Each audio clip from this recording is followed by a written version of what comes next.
San Mateo County Sanitation District. There are two ways to submit public comment.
agendas to submit comments using the public comment form to address the city council on a specific form, or during the public comment period, and such comments are delivered to the city council and city staff during the meeting and may be read into the record at the time they are received. To speak at the meeting, please complete a speaker card located at the entrance to the council chamber and submit it to a staff member as early as possible.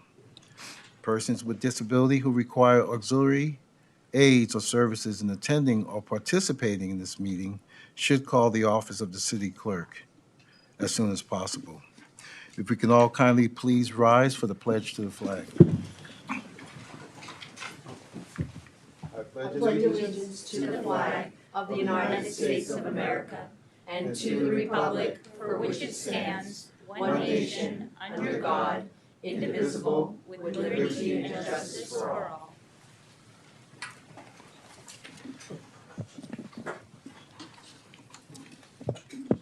Before we go into a roll call, I'd like to read an acknowledgement. The City of Daly City acknowledges that we are on the ancestral lands of the Ramaytush Ohlone peoples. We recognize their enduring connection to this region and honor their history, culture, and contributions. As the indigenous protectors of this land, we affirm their sovereign rights as the original inhabitants of this land and pay respects to the ancestors, elders, and relatives of the Ramaytush Ohlone peoples. Okay, with that being said, this meeting is now called to order. May I have a roll call, please? Ms. DiGiovanni, Present. Dr. Rod, Here. Ms. Perano, Here. Ms. Manalo, Present. Mr. Sylvester. Glenn Sylvester, present. Thank you, Madam City Clerk. We have the following presentations. We'll start off with the first presentation. It's a proclamation of Women's History Month. And I'd like to ask Councilmember Jesselyn Manalo to present the proclamation, because as I think back a few years ago, it was her constant drive to create a women's commission. So with that being said, Councilmember Manalo, please. Thank you, Mayor. As we proclaim Women's History Month, I'll read the whereas clauses. Whereas the City of Daly City has observed Women's History Month every March since 2005. And whereas Women's History Month is an annual celebration that honors the vital role that women have played throughout history in shaping societies, advancing social justice, and contributing to the global community in countless ways. Whereas women continue to make tremendous strides in areas such as education, policymaking, technology, and the arts, yet face persistent challenges including gender-based violence, unequal pay, and underrepresentation in leadership positions, which must be addressed through ongoing advocacy, policy changes, and collective action. Whereas the theme for Women's History Month 2026 is Leading the Change, Women Shaping a Sustainable Future, emphasizing the leadership of women in creating sustainable communities, promoting equity, and inspiring positive change. Whereas Daly City's population is comprised of 50.2% females, and the city's workforce is currently comprised of 37% females, making up more than 1/3 of the city's total number of employees. Whereas on January 13, 2025, the Daly City Council became the first city in San Mateo County to establish a women's commission, which officially formed on March 27, 2025, to support, uplift, and provide resources for women and girls in the community. And whereas the Daly City's Women's Commission will hold its Women's History Month celebration Thursday, March 19, 2026, come on and join us, everyone, at 6:00 p.m., bringing the community together to honor women's achievements and contributions to our city. Now, therefore, Mayor Glenn Sylvester and members of the City Council hereby proclaim 2026 as Women's History Month in Daly City and encourage the community to celebrate women of all ages for continually making our community a better place in which we live, work, and play. Thank you, Councilmember Manalo, and it's with deep honor that I would like to ask Ms. Adrienne Tissier to come on up and accept the proclamation. For those of you who don't know, Ms. Adrienne Tissier actually sat up in this chair way long before I even thought about running for city council. Ms. Tissier is also a former member of the Board of Supervisors of San Mateo County and has also served as the chair of that board. And also, Ms. Adrienne Tissier is now the chair of the Daly City Women's Commission. So congratulations. Those are my comments.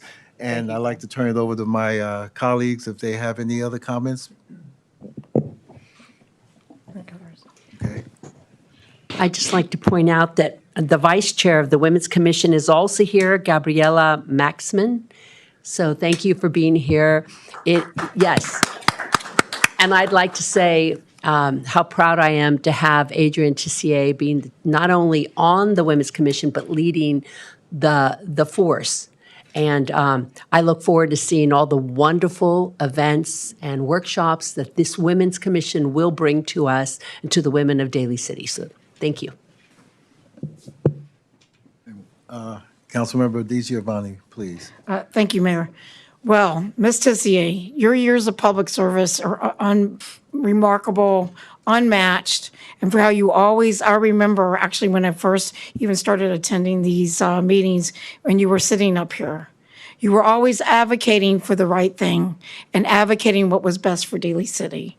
And I remember how you, and I think it was, I think she was Congresswoman there, always did women's issues.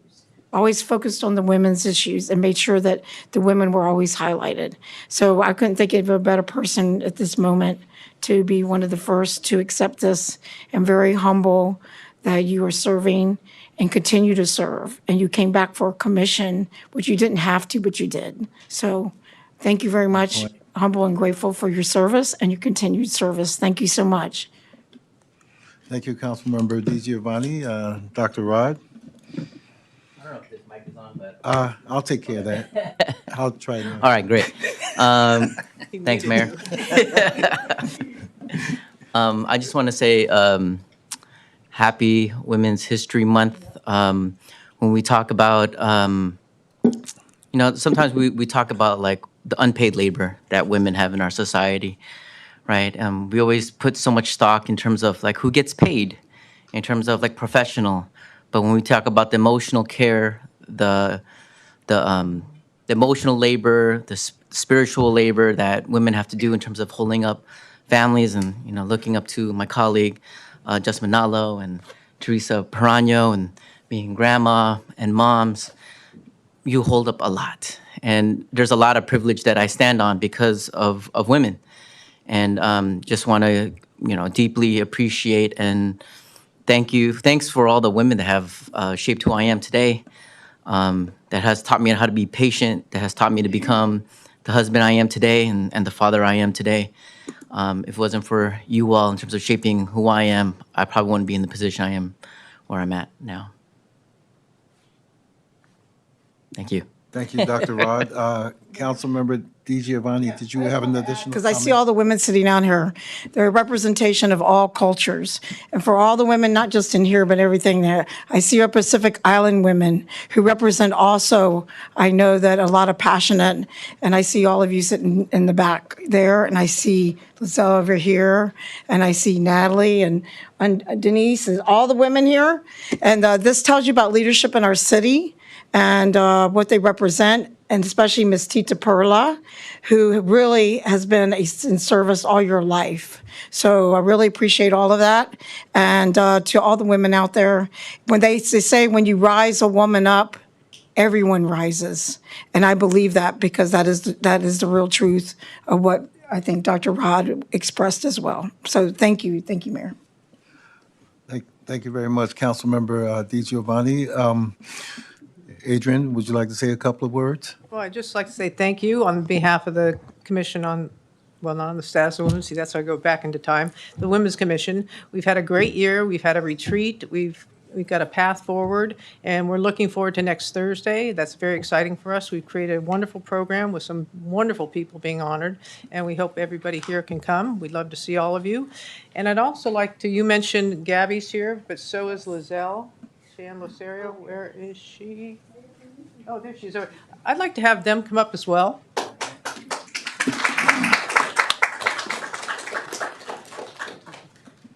We ought to all accept it together.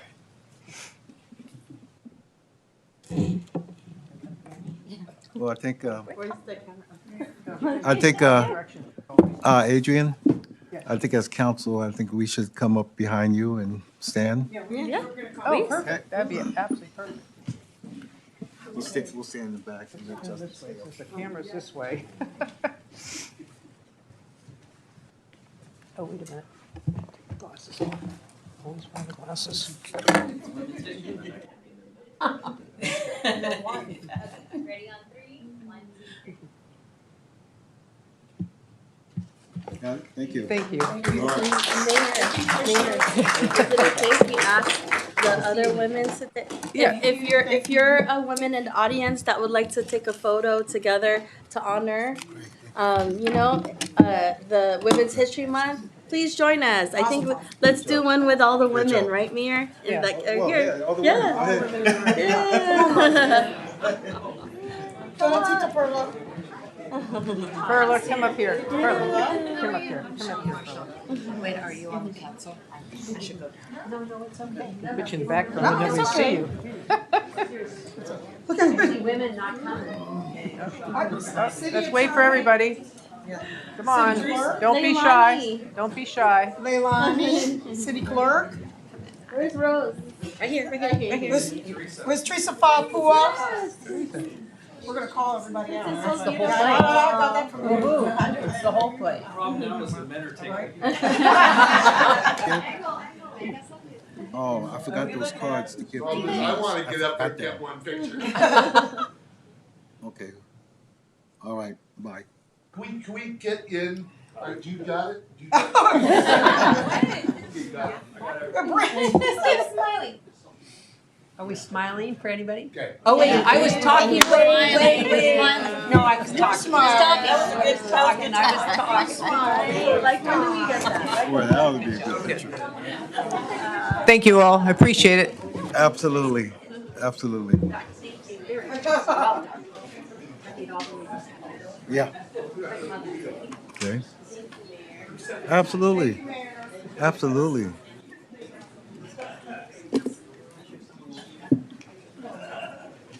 All right, ladies and gentlemen,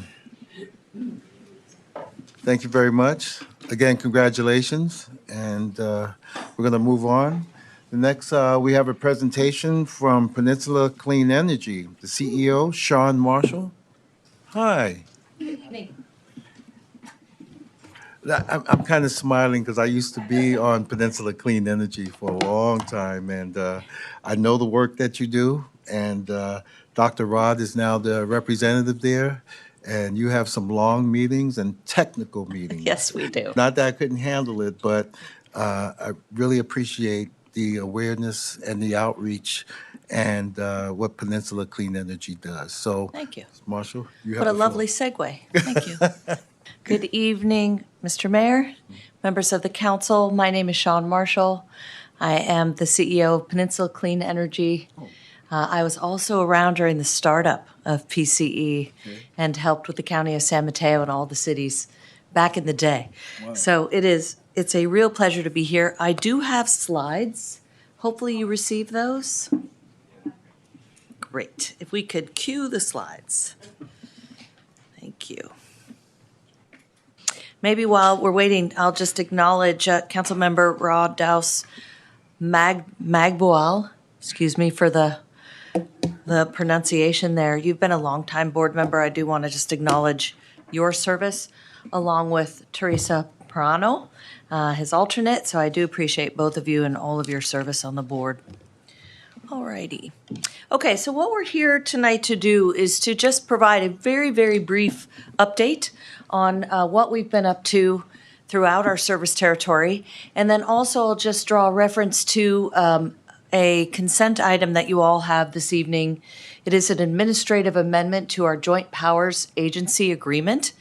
We are planning to change our name to both mark the 10-year anniversary of our service, but also to just bring us into the future in a way that doesn't have an acronym that confuses people with PG&E. We've been dealing with that for a long time.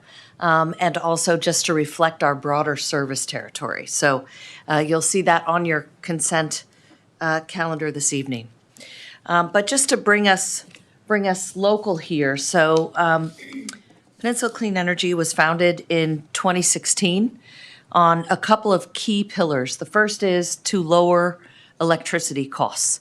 And I'm really proud to say that PCE has done that since day one. We have always operated at a discount for our customers, currently at a 10% discount on energy generation. Also from day one, we have always provided cleaner energy. Our entire energy portfolio is 100% carbon-free, and this year we stand at 60% renewable, on our way to 100% renewable by 2030 for our default product. And the third pillar has always been community reinvestment. So here in Daly City, what that has meant recently is 126 EV chargers, many of those at some of your larger multifamily buildings, but also city facilities, Corporation Yard, City Hall. A number of residential electrification measures, both for renters and residents. 5 upcoming solar projects for the city of Daly City, and then support electrifying the city's vehicle fleet. So we work in partnership with all of our member agencies and our customers to make that happen. So in the past decade, specific to Daly City, your constituents have saved about $17 million. For the agency as a whole, our savings are well over $225 million in the last 10 years for our customers. So what that equals out to is approximately a week of free energy per household per year. We have invested in Daly City a little over $1 million, almost 1.1. And that's really customer rebates. That's in addition to the other projects I was talking about, but that's really in the form of customer rebates for our various programs. We also have a 0% interest loan program, so people can take out $10,000 to do electrification, to do solar, batteries, anything they like, with a repayment period of 5 years at 0% interest. And as I mentioned before, from the get-go, we have been providing 100% clean energy. Our role has deepened and expanded in 10 years. So it is still true that the reason we exist and our bread and butter is really about providing cleaner electricity to all of our customers in order to green the grid and just provide for a healthier future. But along the way, we've also gotten more sophisticated, more settled, and more kind of clued in about what it is that our customers are looking for. So now we're at the point where we're working with customers to help them make smart investment decisions for their homes, and then providing rebates and loans to do that if they want to electrify. Same goes for businesses. The year ahead for Daly City, we do plan to complete a number of EV and solar projects, and those are located at, I believe you've got one here at City Hall. Let's see. The solar projects are the Bayshore Community Center, one of your fire stations, your fleet maintenance yard. 3 more sites are on their way, including your City Hall, another fire station, and one of your libraries. So 5 in total. A couple of those we will retrofit with batteries to make sure you also have the resilience component of that. And we are continuing our rate savings, currently at 10%. This is on top of the discounts that PG&E has been announcing in the past couple of months. We are going to be rolling out a brand new residential solar and battery program, and we are offering preferred pricing to our customers who want to do that on their homes and businesses. And then we have a couple of local partnerships with your nonprofits, Daly City Partnerships and Healthways. And those organizations help us reach underserved communities and help with various languages to make sure that we are reaching all of our customers with our different programs. So what I reference at the top of this update is that coming soon, very soon actually in May and June, we will be rolling out a new name called Westlight Energy. Same great agency meets a great new chapter. So we're really leaning into our 10th year. We're very excited to roll this out. We'll be back to you to show you all the new branding. And part of this is to reduce confusion, as I noted, but also we really want to raise brand awareness so our customers know the value that we're bringing and that it's also inclusive of our entire service territory. So look for that, and hopefully that will go ahead and be adopted on your consent calendar. So our ask tonight is to approve the JPA amendment. We are asking you to help us clearly communicate this name change to our customers. Nothing else is changing in terms of service and discount and all the rest. And then help us, we will be inviting all of you to participate in various 10-year anniversary celebrations that will commence in the back half of this year. We're deep in planning at the moment. So with that, I want to say thanks for having me, and I'm happy to answer any questions. Thank you. Thank you. Excuse me. Thank you, Ms. Marshall. Have any questions from my colleagues? Seat number 1, Councilmember DiGiovanni. Did you hit the mic? Oh, I'm showing seat number 1. This new technology is great. I know who queued up first, so that would be you. Did you have anything, council member? Yeah, just want to say thank you and then. Oh, wait, hold on. They can't hear you. Oh, It's blinking off and on. do you have a new system? We will be getting new systems too. We're excited. So I just want to thank you, and then we was the mayor, vice mayor, and Dr. Rod has been keeping us really abreast on what the changes have been and what they're like the positive things and what PCE has been doing. And I'd like to acknowledge publicly about how Dave Pine started all of this and that how it's turned into this is remarkable. And a lot to be proud of, and glad you're on board, glad he's on board, and you have a great group, and wish you much success, and because what your success is ours and our community, so. Thank you so much. And thank you for the solar projects here, and the green energy that you always thinking about outside the box, because he recently told us about different types of batteries, and so we learn a lot, so. I know those meetings are long, but he gets a lot of information and he conveys it back to us. And thank you for your work. So bet. I'm looking Thank you. forward to the 10th anniversary. We're going to have a good time. Yeah, thank you. To celebrate energy, clean energy. Got it. Thank you, Councilmember DiGiovanni. Anyone else? None? Do you see me? You I do? can hear you. Okay. Yeah, new technology, new name. But I think it's so wonderful. You know, it's been a decade for the work that you've all been doing. You know, I personally see it on my bill and where that comes in. And I think we all know how important it is for our environment and just for our future to utilize clean energy. I'm so grateful for all the work that you do on there. Councilmember Dasmag-Boal and previously Mayor. You know, as we look towards our future, we can't continue the way we've been doing things. And so when you bring forth alternatives to us that are clean and it's showing the impact, you know, this is something we need to do continuously. So thanks for all your work and congratulations on a decade. Thank you so much. Thank you. Thank you, Councilmember Manalo. Is it working? You're blocked out. Now I'm working. I won't take long, but I wanted to say that the time I attended a meeting on behalf of Dr. Rod, everyone was so kind and welcoming. And it was so nice to see the different communities come together and discuss what needs to be done so that we are prepared, for all the changes that are happening. So I wanted to thank you bet. personally. Welcome back anytime. I will be there. Thank you.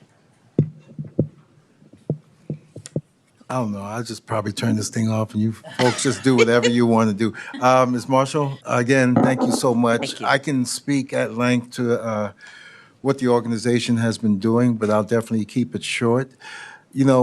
As Dr. Rod made mention, and you made mention about the savings that, and this clean energy.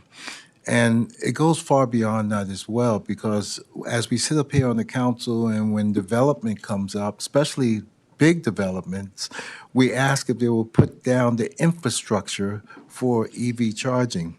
And you dig once and get the wires in there and you be prepared for later rather than having to dig again and spend a lot of money. And I do remember the solar farms and thinking way in the future, we need to start building. So good work is really coming out. I'm really appreciative. I can feel your passion, your energy, and your care. And welcome aboard as the CEO of the coming Westlight Energy. I was going to say something like West Foggy Energy, but you covered the whole gamut of folks and not just Daly City. So thank you again so much. Thank you. All right. Dr. Rod, go ahead. Gosh, I think there's more? Wow, yeah, this you is got great. control Just one thing. I just want to say I've been part of PCE since 2018 when I got on, and it's been a place where I had no clue. I just knew my heart was in the right place in terms of doing things that are green energy and also future-oriented, innovative ways to provide energy for the county. And so I've received a lot of mentorship, and I'll talk more about it when we get to our council committee reports. But I think one thing that I just really want to highlight is how PCE, or now Westlight, has been a champion in terms of equity programming and standing on 2 feet despite where our national or federal politics is going. We're still advocating. We provide programs for the most vulnerable people in the communities. I'm going to be talking about the e-bike program and how that's been such a successful program. And so the small things, everything from education to the e-bikes to extending our partnerships all the way to Los Baños. Our reach is pretty far, and I just want to say thank you, Sean, for this new chapter, and looking forward to seeing you again at the end of this month. Thank you very much, Council. All right, Appreciate thank you so much. All right. Have a good evening. Thank you. All right, thank you. All right. All right, the next item on the agenda is proclamation. And Vice Mayor Perano will present the proclamation, and please. Thank you very much for this. I think it's an extremely important subject here. And at this time, I would like to again thank the Vice Chair of the Women's Commission, Gabriela Maxman, because she brought this to our attention. So I'd like to thank you. So as I read this proclamation for eating disorders, thank you, Gabriela, Eating Disorders Awareness Week, February 23rd to March 1st, 2026. Whereas eating disorders are serious and often misunderstood illnesses that can affect individuals of any age, body size, race, gender, socioeconomic status, or background. And whereas eating disorders have among the highest mortality rates of all psychiatric disorders, resulting in an estimated 10,200 deaths each year in the United States, equating to approximately 1 death every 52 minutes. Whereas nationally, approximately 9% of Americans, or 28.8 million people, will experience an eating disorder in their lifetime, reflecting the widespread and significant public health burden of these conditions. And whereas eating disorders are often coupled with other serious mental health conditions and are associated with elevated risks of depression, anxiety, substance use disorders, and suicidal behavior, compounding their impact on individuals' health, functioning, and longevity. And whereas each identification, education, and compassionate support are critical for recovery, and public awareness efforts help reduce stigma, increase understanding of warning signs and symptoms, and promote referral to evidence-based care and support services. And communities thrive when all individuals affected by eating disorders are recognized, supported, and provided access to appropriate clinical and psychosocial resources. And whereas the City of Daly City joins communities across the nation in recognizing Eating Disorder Awareness Week and reaffirming our commitment to support mental health awareness, promoting body positivity, and ensuring that residents know help and resources are available. Now, therefore, our Mayor, Glenn Sylvester, and the members of the City Council of the City of Daly City do hereby proclaim February 23rd through March 1st, 2026 as Eating Disorders Awareness Week in Daly City, and encourage all residents to raise awareness, reduce stigma, support individuals and families affected by eating disorders, and promote access to education, resources, and pathways to recovery within our community. So it's there. I'll bring this down, but I'd like to give you a few moments to speak. Thank you so much. Mayor Sylvester, Vice Mayor Perano, Council Members Manalo, Di Giovanni, and Das Magbual.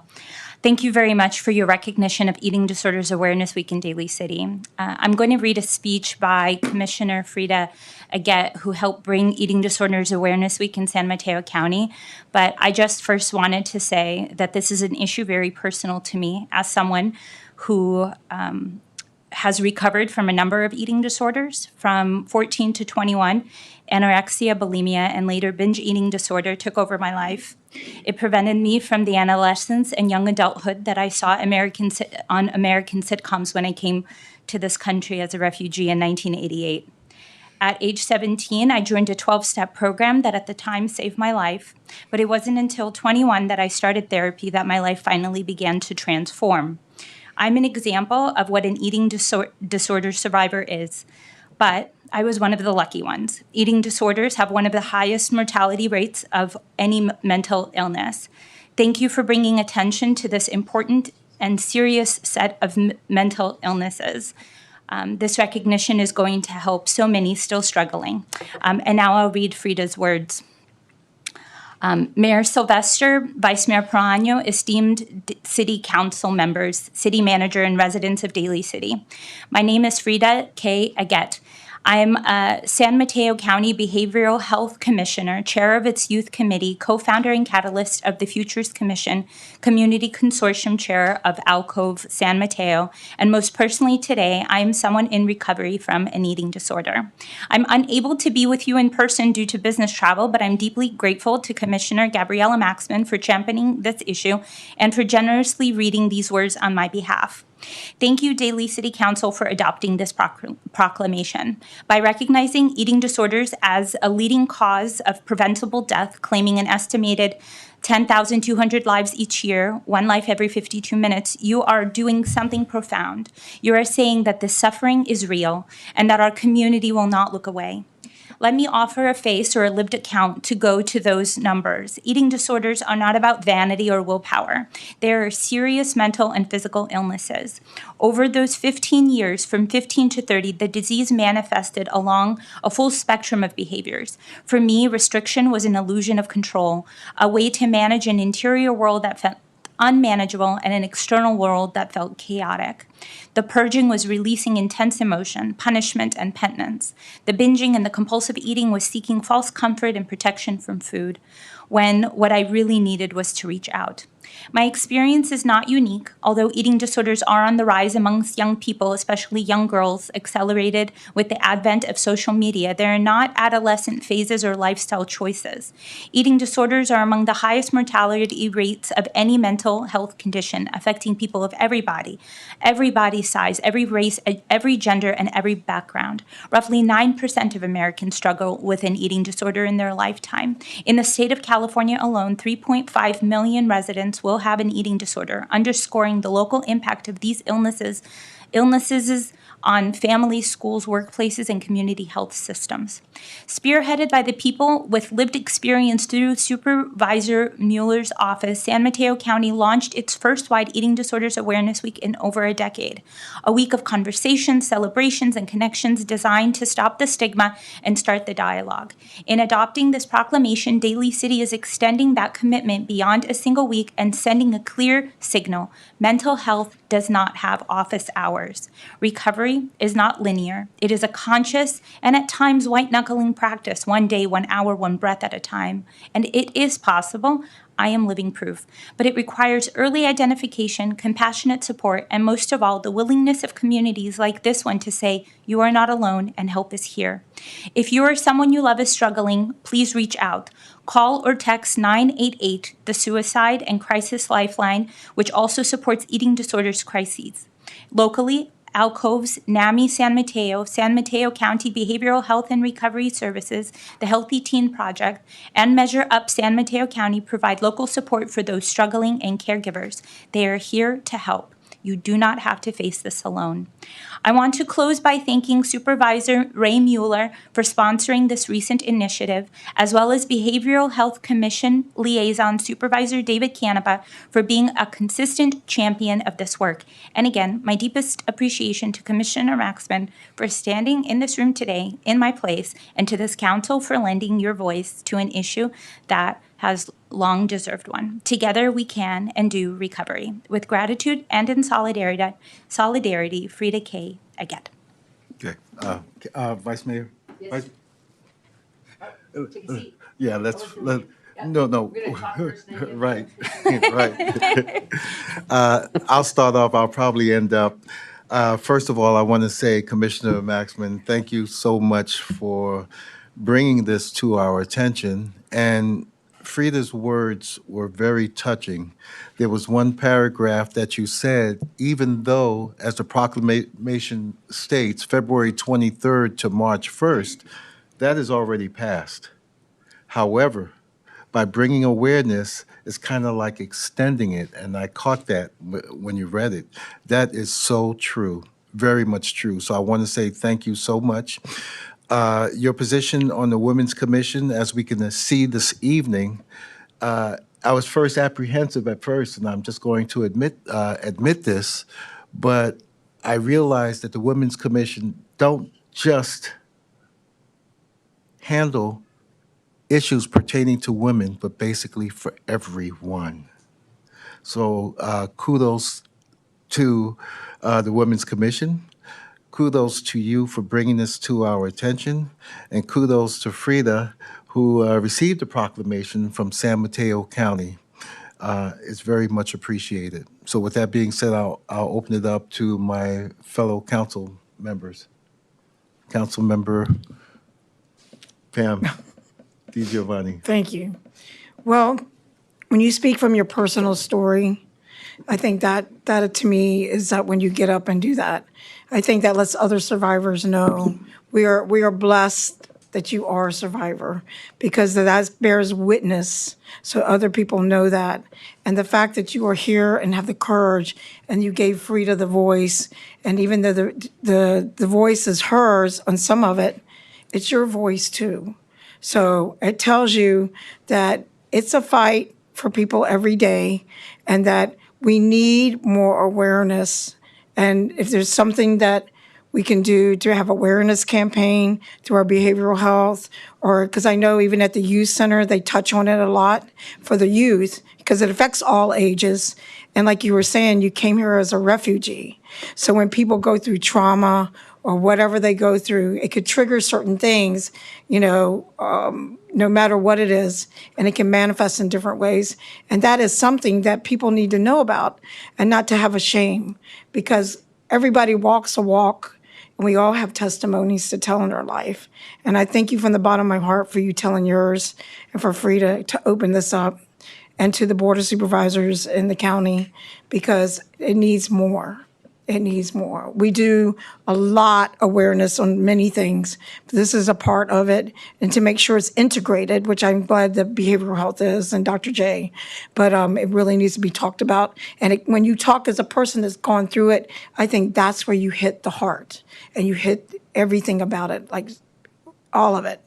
And seeing you standing there is really a testament. And I thank you for sharing from the bottom of my heart, and thank Frida and everyone else who is suffering. You don't have to suffer, right? They can know that they're not alone. And we need to get that word out. So thank you very much. Mazel tov. Thank you. Thank you, Councilmember DiGiovanni. Anyone else? Am I on the list? Oh, you have full control, Oh, Councilmember. you're no longer doing I'm that? Oh, okay. I was like, I want to make sure I'm on the list. Thank you. No, I just wanted to say thank you so much for your courage to speak your story as well as Frida's story. And I think you touched upon it, now in the age of social media, a lot of our young people see, images that sometimes are very unrealistic, and even with the age of AI, right? And to be able to educate and have that support system continuously is so important. And to also let those that are going through it, that you can survive and push through it, is a testament of really being your resilience and Frida's resilience, and the continuation of making sure that education and awareness are at the forefront. So thank you so much this evening. Okay, thank you, Councilmember Manalo. Dr. You want to go first? Thank you. I'll make this short because I got to read this. This was A lot. but it was so, every time I got to a whereas, I was like, yeah, that's true. That's important. But the most important thing is to say that your sharing helps people know they're not alone. That's what's most important that I heard today. No one's alone. And there's places to go and a phone number or a person that can help them. So thank you for bringing this to us. Thanks. Thank you, Vice Mayor. Dr. Rod. Gabriella, thank you for sharing your story as well. And also sharing Frida's words. I think a lot of times when we think of like vulnerability, we kind of view it as weakness. But from my perspective, I think vulnerability represents strength. And that's what you all demonstrated through this resolution or proclamation. And a lot of times we tend to disassociate our personal as political, but our personal is political and the political is personal. And so bringing things up to our council, things like this type of proclamation is so important. And I'm proud that and thank you, Mayor, for forwarding this proclamation for us to show that Daly City is cognizant about how eating disorders is a mental health issue. And so, just to give a little bit of statistics here, I think I saw something about LGBTQ plus youth are about 3 times more likely to have an eating disorder than their straight peers, and trans and non-binary young people face especially high risk and suicide attempts. And so these things are real things, So when we sometimes think like, oh, they just need to be have a little bit more willpower, a little bit of this, but sometimes it's systematic. It's like what Councilmember Manalo said. It's what we watch, what we see, what are the expectations, what are the norms, and sometimes we fall into the trap of trying to fit that mold. I hope that we do more than just a resolution. Hopefully, like when we do a lot of events, that we're cognizant of like flyers that we put out that we include people of all sizes and shapes and look, right? Because I think that's important. That's the messaging that sometimes we don't see that goes beyond words, but the images that we see becomes more powerful for people that view it. So thank you again, Gabrielle. Thank you all. Thank you, Dr. Rod. I can see Vice Mayor's just ready to go, ready to go. Why don't we all step down and take a picture, please, and present the proclamation?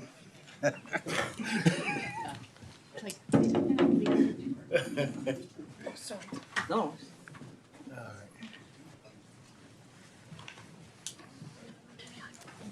Thank you again for contacting me. I appreciate you. It works. Let me get back. Well, I'm going to stay down here. Thank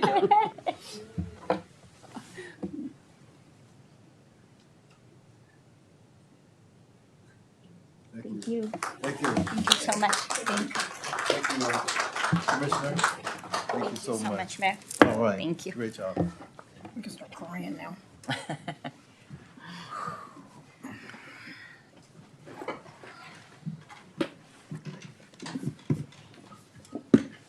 Thank you all. Thank you all for your patience, and congratulations to everyone, especially those who received the proclamation today.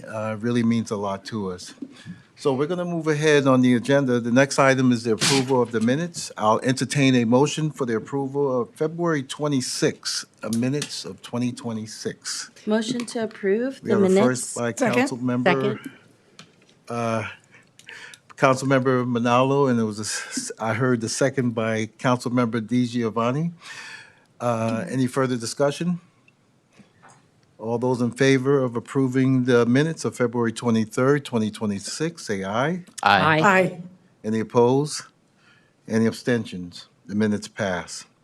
Moving on to the next item is the approval of the agenda for this evening, March 9th, 2026. Motion to approve. Second. We have a first by Councilmember Manalo, a second by Vice Mayor Perano. Any further discussion? All those in favor say aye. Aye. Any opposed? Any abstentions? The minutes pass. Okay, the next item on the agenda is oral comment. Speakers will be limited to 2 minutes. The council cannot take any action on any matter raised under this item. At this particular time, I have 2 cards. Madam City Clerk is giving me the nod. No, I don't have any, but I have 2. Good enough. So we'll first start off with Ms. Marjorie Ruiz, PG&E, Public Comments. Hey, Marjorie. Hello, Mayor. Oh, all right. Vice Mayor. Thank you for coming. City Council. Right. I'm home tonight in this yeah. council meeting. It's wonderful to see you. Dr. Rod, felicidades. Congratulations on your tenureship Oh, at Skyline. thank you For so anyone much. who doesn't know, Appreciate embarrass him later. Oh, she be trolling you. She knows, huh? I do. I gotta be careful. Nothing fun. Nothing about me. Huh? No, I want to remind you here of my role. I've been at PG&E now for 10 months. I almost said 10 years just now. And I am here to serve you. And I would love to make 2 brief points tonight. One about regulatory work. So PG&E is required to engage in, as everyone knows, all costs that customers pay are approved by the CPUC. And every 4 years, PG&E proposes a general rate case. And so that outlines a proposal to increase safety and modernizing the grid. This includes undergrounding and clean energy. So I want to focus on gas for a moment. The current GRC for 2027 through 2030 that will be considered like prior GRCs includes work around PG&E's gas system. This is important for our service territory, including Daly City. I want to stress that this has not yet been approved, but we are proposing replacing about 160 plus miles of gas distribution pipeline annually and upgrading internal inspections. This GRC also includes a proposal to support mobile leak detection technology to find and repair gas leaks, reducing methane emissions. The second point that I'd love to make, and I can follow up, is I want to touch on the public purpose programs that PG&E provides customers. And this includes care for gas and electricity customers, and it provides up to a 20% discount or more. So I am happy to follow up with an email and also provide hard copies to share with the community, and they are available in multiple languages so that it's accessible and inclusive. Please reach out to me should you have any questions, comments, concerns. I am here for you. I am here for the town of Daly City, and I made it. Just in time. Thank you. Thank you very much, Ms. Ruiz, and it's great to see you. And thank you for your advocacy for Daly City. not only at PG&E, but what you used to do before, and we don't forget. So You need to do it. thank you so much. All right, the next card we have is Desi Divanganan regarding organization into the streets. And this is in regards to Top of the Hill RFP. Yes, Hi. that's correct. Okay, great. Hi, council members. Thank you for having me. I am part of a coalition who applied to the Top of the Hill RFP that Daly City issued out in January. Our coalition represents Into the Streets, Plinth Agency, Make Americo, and Copa Cultural Center. We believe we turned in a very competitive application, and unfortunately, we lost. I'm not here to debate as a sore loser why we lost, but we would just like to have a little bit more transparency about the RFP process because we believe we had a very competitive application. The consortium that I represent is a BIPOC-led group. We have experience, over 10 years experience producing large-scale block parties and night markets in San Francisco.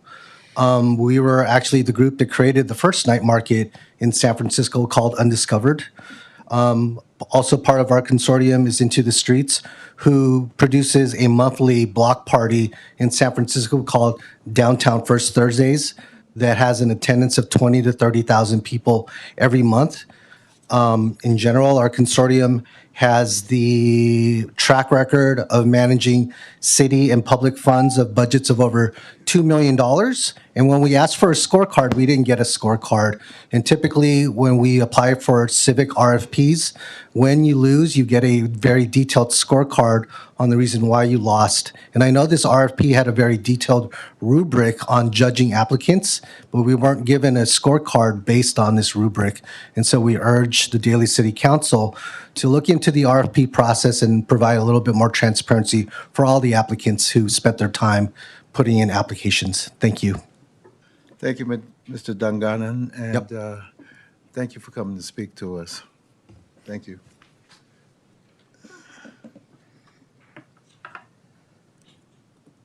Okay, I don't have any other cards at this time, so we're going to move on to the consent agenda. I'll entertain a motion unless you Through the want mayor? to. Consent, item number 10? Is that sorry? okay? To pull item number 10 on Yeah, consent? okay. Thank you. So we're now on the consent agenda, and I'll entertain a motion to accept. If any council member would like to pull any item, please let me know. Yes. Council member Di Giovanni would like to pull item number 10. Okay, anyone else? If we can look at 7 and 8, since they're here. And 11.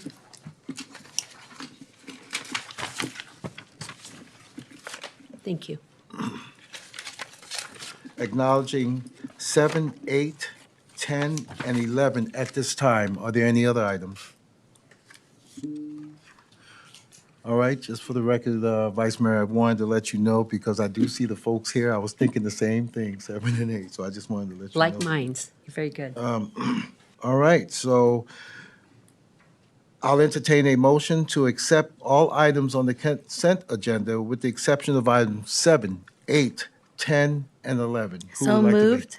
So Second. moved by Councilmember Manalo, Second. second by Councilmember Di Giovanni. Any further discussion? All those in favor say aye. Aye. Any opposed? Any abstentions? Okay, so we'll move on to item number 7. Consider partnership with the Filipino Bayanihan Resource Center for a Kamayahan Feast fundraiser at Pechelli Event Center. And we have our director, Ms. Brown. Welcome. Good evening, Mayor, members of the City Council. I am here to present a staff report to consider city partnership with the Filipino Bayanihan Resource Center at the Pechelli Event Center to host the Kamayan Kamayan, thank you, Feast fundraiser event on Saturday, June 13th, 2026, and consider fee waivers.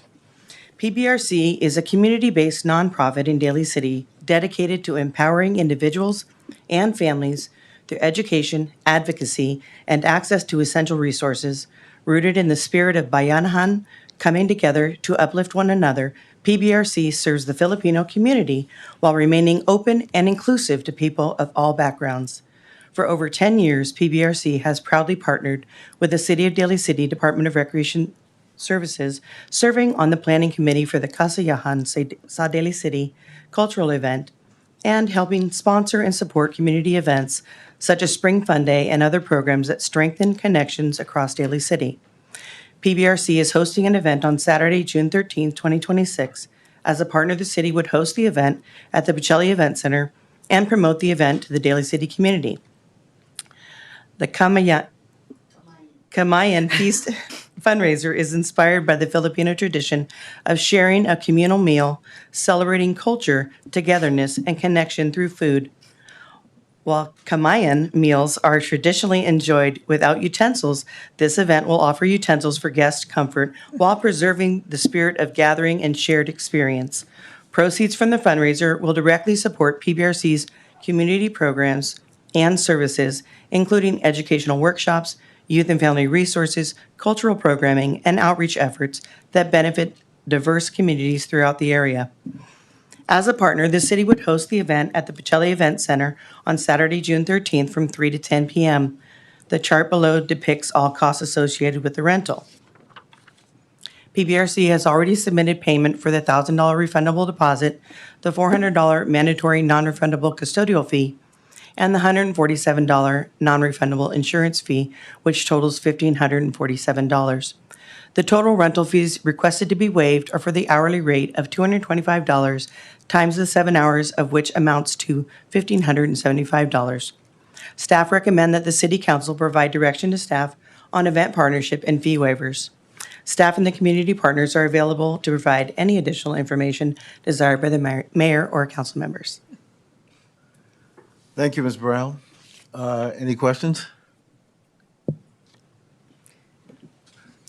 Vice Mayor? I was just going to say thank you for giving that report. I think it was thorough. I wrote down the date, June 13th. I'm excited. Thank you.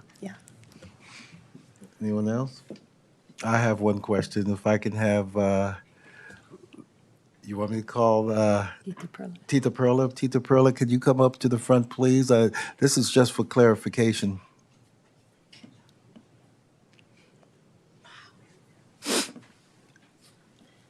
Hi, Tita Perla. How are you? Good. Good. I'm glad. I'm excited. Well, you're always excited. Thank you. Thank you.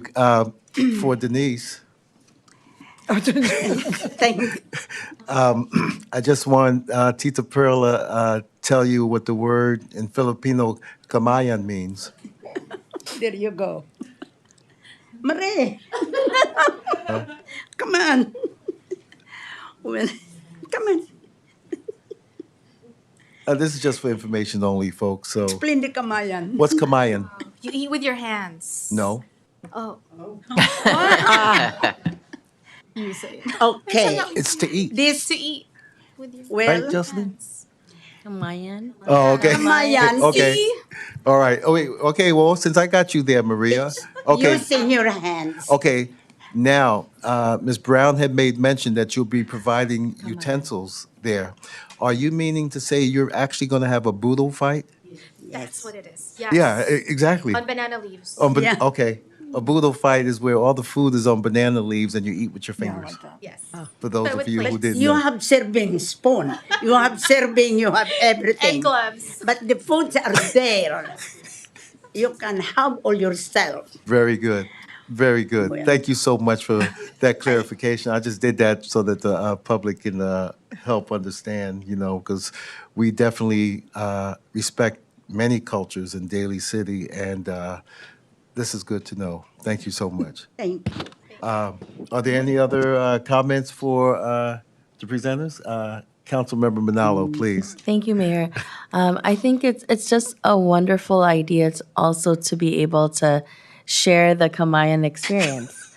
I don't, I know, at a large scale and be Yeah. able For to sure. share that part of our culture. And then for those that have never tried it, it's really a time where, you eat together and it's really a special time and experience. So I know nowadays, if you look out in kind of the restaurant world, they say it's not only the food but the experience to draw Exactly. people in, right? Exactly. I think even in like ceremony, like all of these arenas, it's all about the experience, and so you're also providing an experience.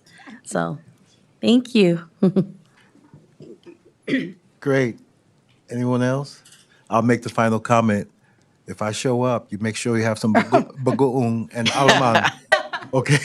And kamates and cebollas, Oh, okay? he's putting in his order. All right. Okay.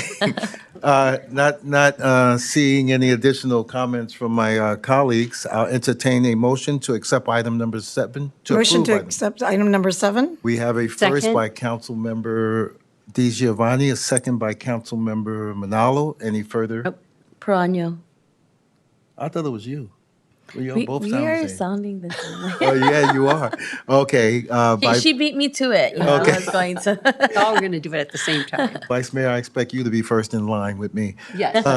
As long as there's some babingkam there. Okay. Any further discussion? All those in favor say aye. Aye. Aye. Any opposed? Any abstention? Motion passes. Congratulations. June 13th from the hours of 3 to 10. Thank you very much. Thank you, Ms. Brown. Thank you so much. Thank you. Okay. Walang anuman. I'm back. Okay. Item number 8, consider partnership with Pacific Islanders Together for various athletic tournaments and fundraising opportunities. Ms. Brown, you have the floor. Thank you. Okay. I am here to ask the City Council to consider a city partnership with Pacific Islanders Together and the waiver of facility rental fees for the following events: a pickleball tournament and toy drive at the War Memorial Community Center, a crab feed fundraiser, and a Polynesian youth cultural competition at the Pacelli Event Center, a pickleball tournament, basketball tournament, and a volleyball tournament at the War Memorial Community Center. Established as a nonprofit organization in 2012, Pacific Islanders Together's mission is to strengthen community unity through cultural programming, wellness initiatives, and direct community service. Over the years, PIT has supported residents by creating inclusive spaces for artistic expression, prioritizing health and wellness, and providing resources to those in need. Pitt will host its third annual pickleball tournament and toy drive on Saturday, December 5th, 2026, at the War Memorial Community Center.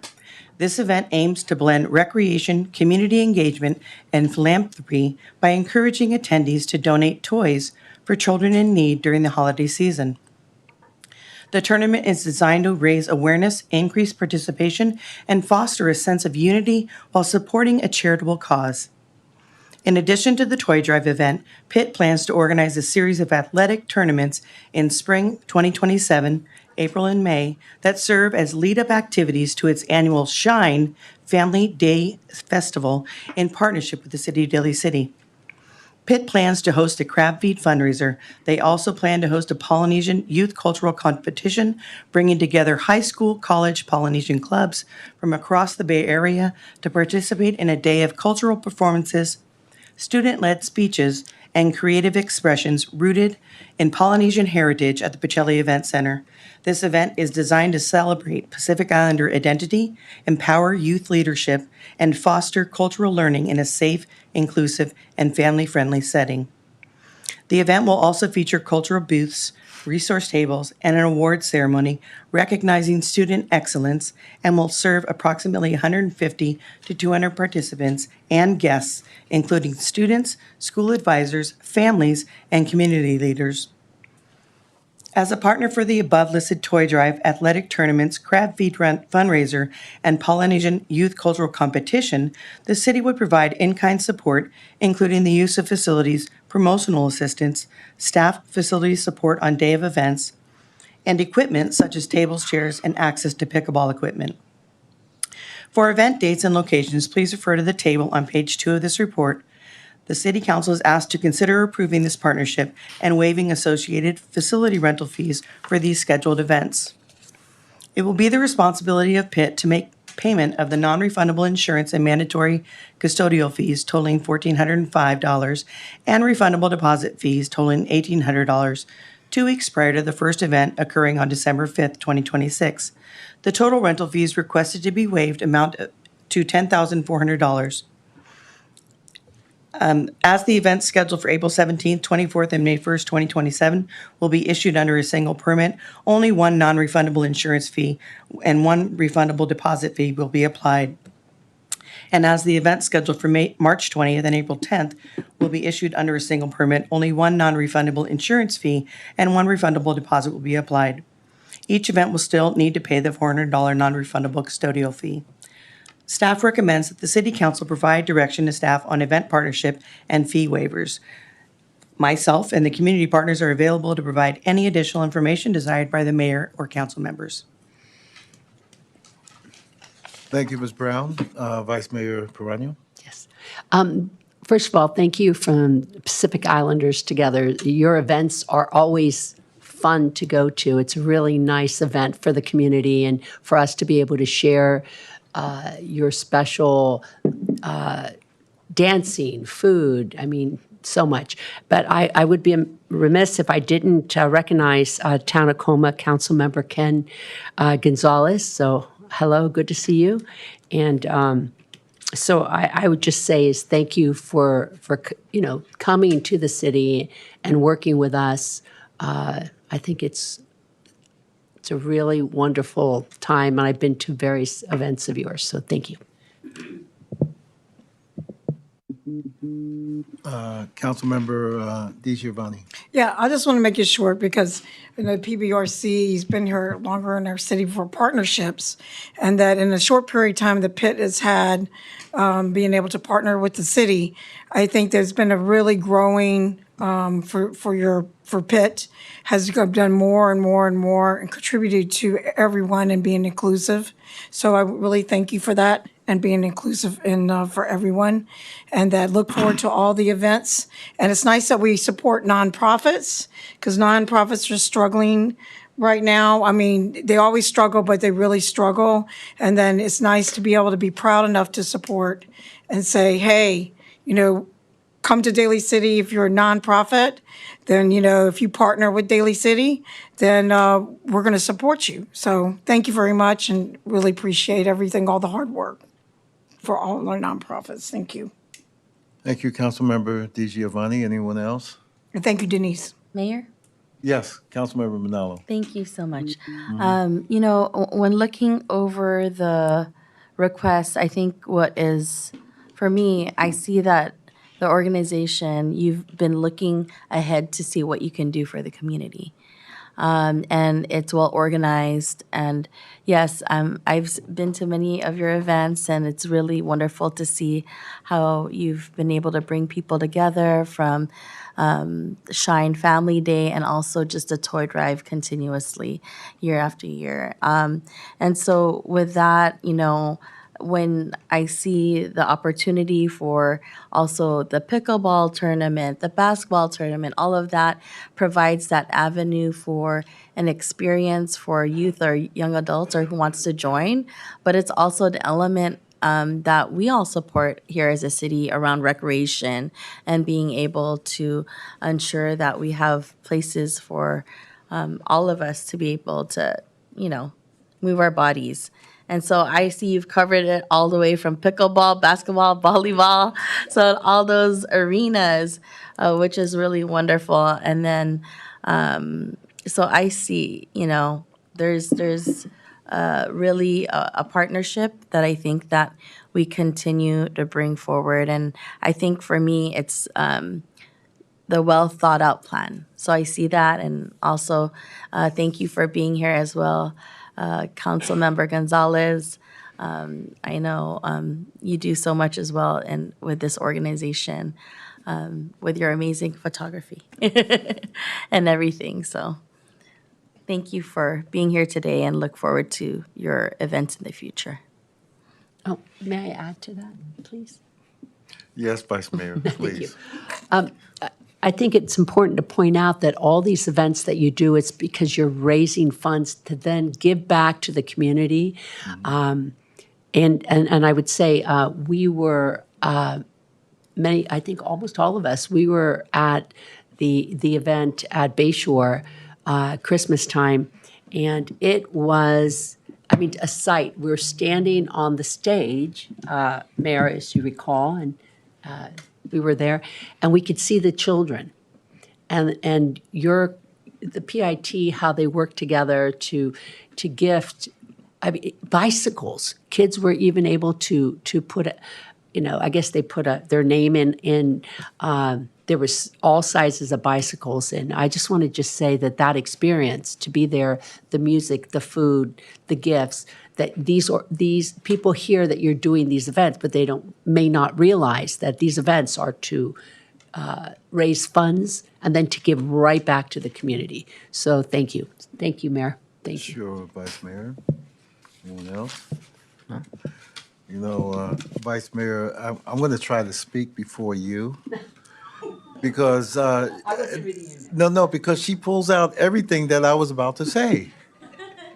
So I'll start then. Again, I'd like to acknowledge Councilmember Gonzalez from Coma for being here in the audience. Not only is he here in the audience for supporting Pitt, but also, he represents Pitt. And Mr. Gonzalez can really cook. And he's always on the grill and taking pictures. I don't know if I think it goes back this far. I remember when my child played football with Pop Warner. I think they had something called the Titan Burger, in which that was a hamburger with cheese and a hot link. And if you can finish that, that'd be great. Pickleball. I attended my first pickleball fundraiser at War Memorial, and they brought me out on the court and served me a serve, and I couldn't even hit the thing. And that's something I'm not going to forget. But pickleball's getting to be a big thing nowadays. And then what Pitt has done over the years, especially at the toy drive at Bayshore Elementary, if I'm not mistaken, last year was one of the biggest turnouts that they had. They normally serve, I think it's anywhere, if I'm not mistaken, 800 kids, but last year it was 2,500. So it shows, and besides, during COVID, and Councilmember DiGiovanni, I know you are very involved in the giving of food and distributing the food. So I don't have to second think this as to what Pitt wants to do and their aspirations, and especially with the support of Daly City. Ms. Brown, I do have a question for you. There's a lot of dates involved here, and if this gets approved, I guess it would not have come before council if pre-planning wasn't done to hold those dates. So those dates are okay? Those dates are secure, yes. Very good, very good. All right, so that's all the comments that I have at this time. So are there any further comments on this issue? Hearing none and seeing none, I'll entertain a motion to Motion to approve. Item Second. number 8, we have a first by Councilmember Manalo and similar sounding Vice Mayor Perano. Yes, sir. Are there further discussions? Hearing none and seeing none. All those in favor, say aye. Aye. Any opposed? Any abstentions? Thank you very much. Item number 8 is passed. Congratulations, and we wish you the best. All right. Next item for approval is number 10, accept $20,000. Oh, Denise? Hi. Okay. Was hoping you wouldn't get enough of me. All right. Accept $20,000 charitable gift from the Margaret A. Zeider Revocable Trust for the Dolger Senior Center. Ms. Brown. Thank you. We are requesting the City Council to adopt a resolution accepting a $20,000 charitable gift from the Margaret A. Zider Revocable Trust for the benefit of the Dolger Senior Center and authorize the city manager or designee to execute all documents necessary to receive the funds. Margaret A. Zider established the Margaret A. Zider Revocable Trust as amended and restated in 2016. Upon her death, the trust directs the trustee to distribute $20,000 to the Dolger Senior Center located at 101 Lake Merced Boulevard. The Dolger Senior Center is operated by the Department of Recreation Services of the City of Daly City. As such, acceptance of the charitable gifts requires formal action by the City Council. The trustee has provided notice pursuant to California Probate Code Section 16061.7 and is prepared to distribute the funds upon confirmation of acceptance by the city. Section 5.2A of the trust provides a mandatory charitable distribution of $20,000 to the Dolger Senior Center, provided the beneficiary is able to accept the gift and qualifies as a charitable entity at the time of distribution. Because the center is a city department, acceptance by city council resolution is required. Acceptance of this gift will allow the city to support programs, services, and activities benefiting older adults served by the Dolger Senior Center, consistent with donor intent. There are no conditions attached to the gift other than its use for the benefit of the Dolger Senior Center. The $20,000 gift will increase revenues to the city. Funds will be deposited into a special deposits account and designated for Dolger Senior Center programs and expenditures. There is no adverse impact on the general fund. Acceptance of this generous gift honors the donor's intent and provides meaningful financial support to the Dolger Senior Center and its patrons. I am available to provide any additional information desired by the mayor or city council. Thank you, Ms. Brown. Councilmember D. Giovanni. Yeah, the reason I pulled this because we don't think, we see a lot of our volunteers and people that that in and out, and almost everybody that's throughout the years, and that the generosity of Margaret, and although we can't thank her, we can in person anymore, but to know that her heart and humbly how much she cared about the senior center, and that is a very generous and humbling gift, and that who better than Denise than for you to make sure that it's always going where it's supposed to go, and that's a heartfelt, and that they can rest assured that Margaret Zeller in your blessed memory, that it will go to where you want it to go, and it will benefit so much of our Dolger.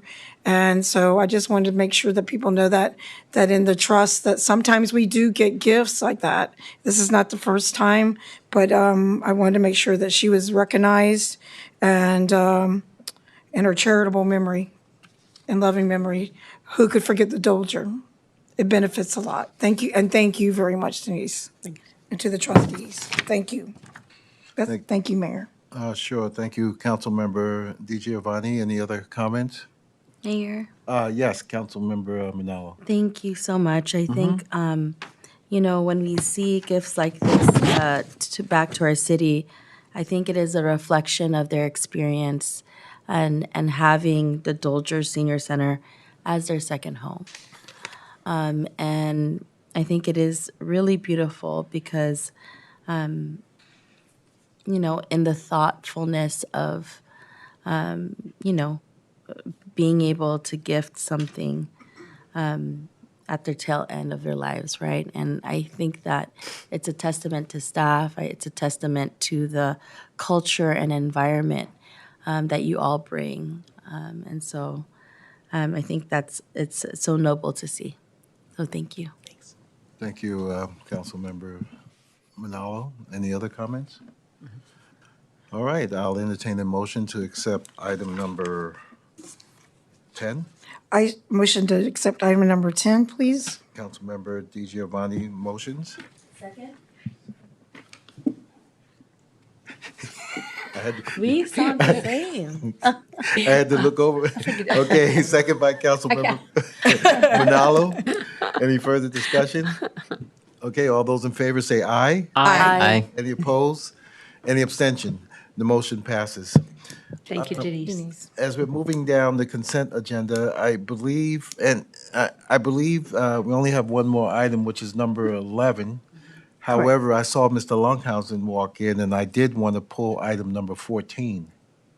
Oh, okay. Now, would that require an amendment on the vote, or whoever made the motion, that if we can pull item number 14 instead? You can pull it if you just want a discussion on, you can pull it to change the vote if the vote changes after the discussion. Okay, so It's just to we set a can have a time, right? discussion on the item, and then if we want to, okay. But according to this is just a set date and time. That's correct. It's just a set time and place. Okay, but what if you want modifications? On the title, The conditions. on the conditions, well, you could do it at the hearing. Because this is just setting the hearing. This Got is it, not a got public it. hearing. Thank you so much. All right. Thank you, Madam City Attorney. Item number 11 is the next item. Approve amendment to the professional service agreement for construction management and inspection services for North City's Smart Corridor Expansion Project. Mr. Chu, welcome, sir. Yes, thank you. Good evening, Mr. Mayor, members of the City Council. This item is to approve amendment to the professional services agreement for construction management and inspection services for the Northern Cities Smart Corridor Expansion Project. So the City County Associations of Government of San Mateo County, CCAG, they're sponsoring the San Mateo County Smart Corridor Project, which is an intelligent transportation system project that extends along El Camino Real and major local streets in San Mateo County connecting to US 101 and I-280. The project enables cities and California Department of Transportation, Caltrans, to proactively manage daily traffic and non-reoccurring traffic congestion caused by diverted traffic due to a major incident on the freeway. CCAG has secured funds for the Northern Cities Smart Corridor Expansion Project, and they will be reimbursing Daly City for costs incurred to manage the construction of the project, as well as inspection services and staff time. On January 8th, 2024, the City Council authorized the city manager to execute the funding agreement with CCAG for the construction phase of the Smart Corridor project. On January 8th, 2024, the City Council awarded a construction contract to Zune Engineering in the amount of $424,724.30 for construction management and inspection services. An amendment in the amount of $170,000 was executed in September of 2025 to provide additional construction support services through December 31st, 2025. The project completion date has been further extended due to additional changes and the desire to have Zune Engineering involved through system integration. That's basically connecting the system to the main Northern City Smart Corridor system. Under the proposed amendment number 2 in the amount of $125,730.95, Zune Engineering will provide construction support and inspection services through the system integration and project completion, which is estimated to be end of May 2026. There is sufficient funds for this action in the approved 2023-2024 Transportation Fund under the Smart Corridor Project to cover this amendment. Staff is recommending that the City Council authorize the City Manager to execute an amendment to the agreement for professional services with Zune Engineering to provide construction management and inspection services for the Northern City Smart Corridor Expansion Project in the amount of $125,730.95. Staff is available to provide any additional information desired by Mayor and or City Council. Thank you, Mr. Chu. Who pulled this item? I did. Oh, okay, Vice Mayor, please. Questions or? No, I'm sorry. Thank you, Mr. Chu. I asked this to be pulled because I thought it would be interesting to hear about it. And sometimes I think it's important for us to talk about what we do with other entities and how we work together for the residents and of Daly City. So thank you very much. Yes, it's a good collaboration, and the project is near completion. Just a few final touches to do, so thank you. Thank you, Vice Mayor. Councilmember Manalo. Thank you so much, Mayor, for this opportunity, and thank you, Director Chu, for the presentation. I sit on CCAG, and so, Oh, yeah. able to, it's been, I think, 6 years consecutively now on there, and this has been on there as a project, and to hear that it's going to near the end of its completion, it's so important. I mean, we do see the congestion, and we hope that with that, we're able to alleviate some of the congestion that we see, right, in these smart corridors. And so it's exciting. Yeah, so, thank you. Thank you, Councilmember Manalo. Anyone else? Okay, I'll entertain a motion to accept item number 11. Vice Mayor, did you want to make that motion? As soon as I can get a green button. I'd like to make that motion, please. Second. Okay. We have a first by Vice Mayor. I couldn't discern who made the second. I got Councilmember Manalo and Councilmember DiGiovanni. So I'll just say that for the record. Any further discussion? All those in favor say aye. Aye. Thank Any you. opposed? Any abstentions? Thank you very much, Thank you. Mr. Chu. All right, I wanted to pull item number 14, but I see that basically it's just to set a date and time to discuss this. And I'm assuming that if I have any questions or concerns, based upon the date and time, I can address it, but this is just to set the date and time. Now, good? Okay, great. So we don't need to take a vote on this. It's just a matter of clarification. Thank you, Madam City Attorney. That's the end of the consent agenda.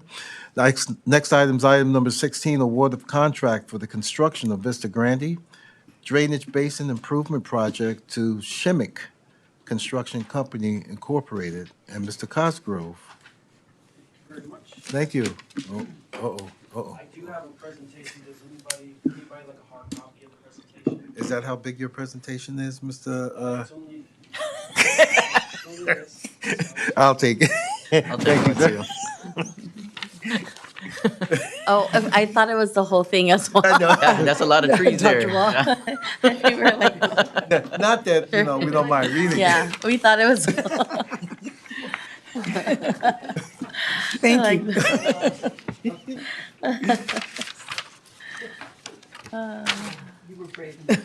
Yeah.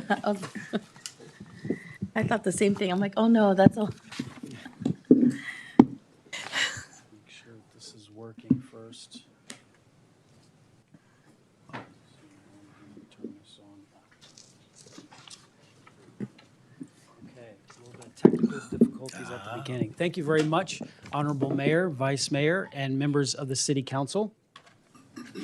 Sorry about that, sir. Tonight's item in front of you is the bid recommendation for the Vista Grande Drainage Basin Improvement Project.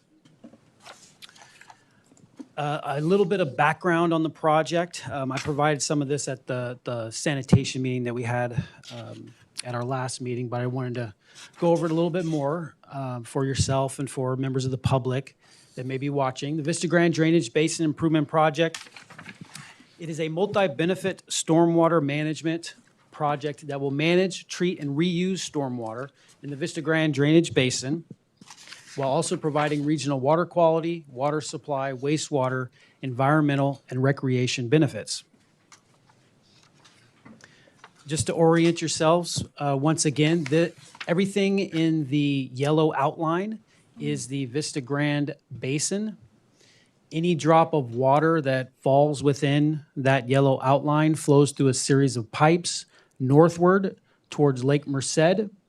And instead of going into Lake Merced as it used to in its natural hydrology, it goes through the Vista Grande drainage facilities, a canal, a tunnel, and a structure box on the beach. The red outline is the unincorporated San Mateo County and Broadmoor. And then the orange line at the top, that is the county line with San Francisco.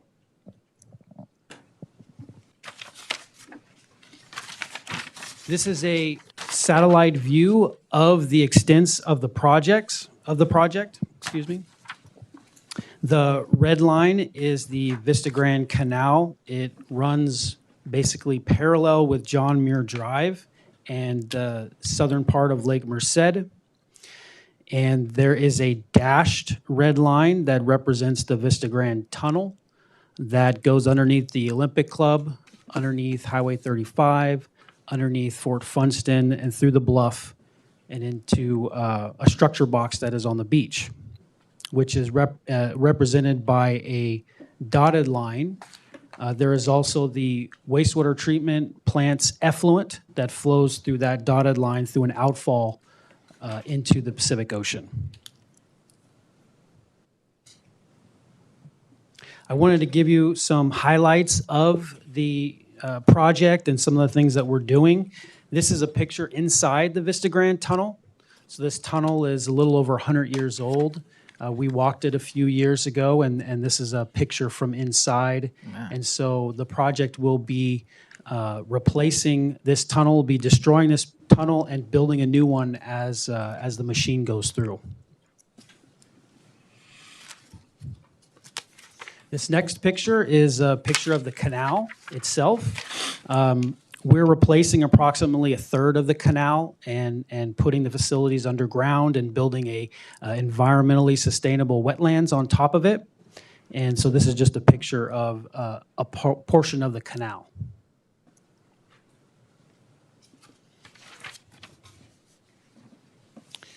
So this picture is showing you where the canal transitions into the tunnel. So if you look at the, it kind of looks like a creek that's running from the top of the picture to almost the bottom. That's the canal, and then there's a bar screen that you can kind of see at the bottom part of that canal. And from that bar screen, there's a tunnel that goes underneath the Olympic Club, underneath that green that you see right there, and then continues on toward Fort Funston. Mr. Cosgrove, is that your car parked in the driveway? No, I don't believe so. Oh, okay. Do we Yeah. enforce any, do you folks have to get in there? And Yes, we do. We do have to get in there to clean the bar screen or perform other types of maintenance, and we work a lot with San Francisco on being able to have access, and along with the Olympic Club as well. There is a lot of coordination that takes place. Thank you. So this is a picture of Fort Funston, and you can see the bluff, and then what you see in this picture is two structure boxes. The structure box that is on the left, that is owned and operated by San Francisco, and it's not part of this project. And then the structure box on the right is our structure box owned and operated by City of Daly City and North San Mateo County Sanitation District. One of the things you will note as I flip the slide to the next picture is the bluff has eroded quite a bit, exposing the structure box. And so part of this project is to replace that structure box and move it back more closer to the bluff. Okay. And then you also see a portion of the outfall pipe that comes out of the structure box and goes underneath the beach. And then again, that goes out into the Pacific Ocean, and the wastewater treatment plant's effluent, its treated water, flows into the ocean through that pipe.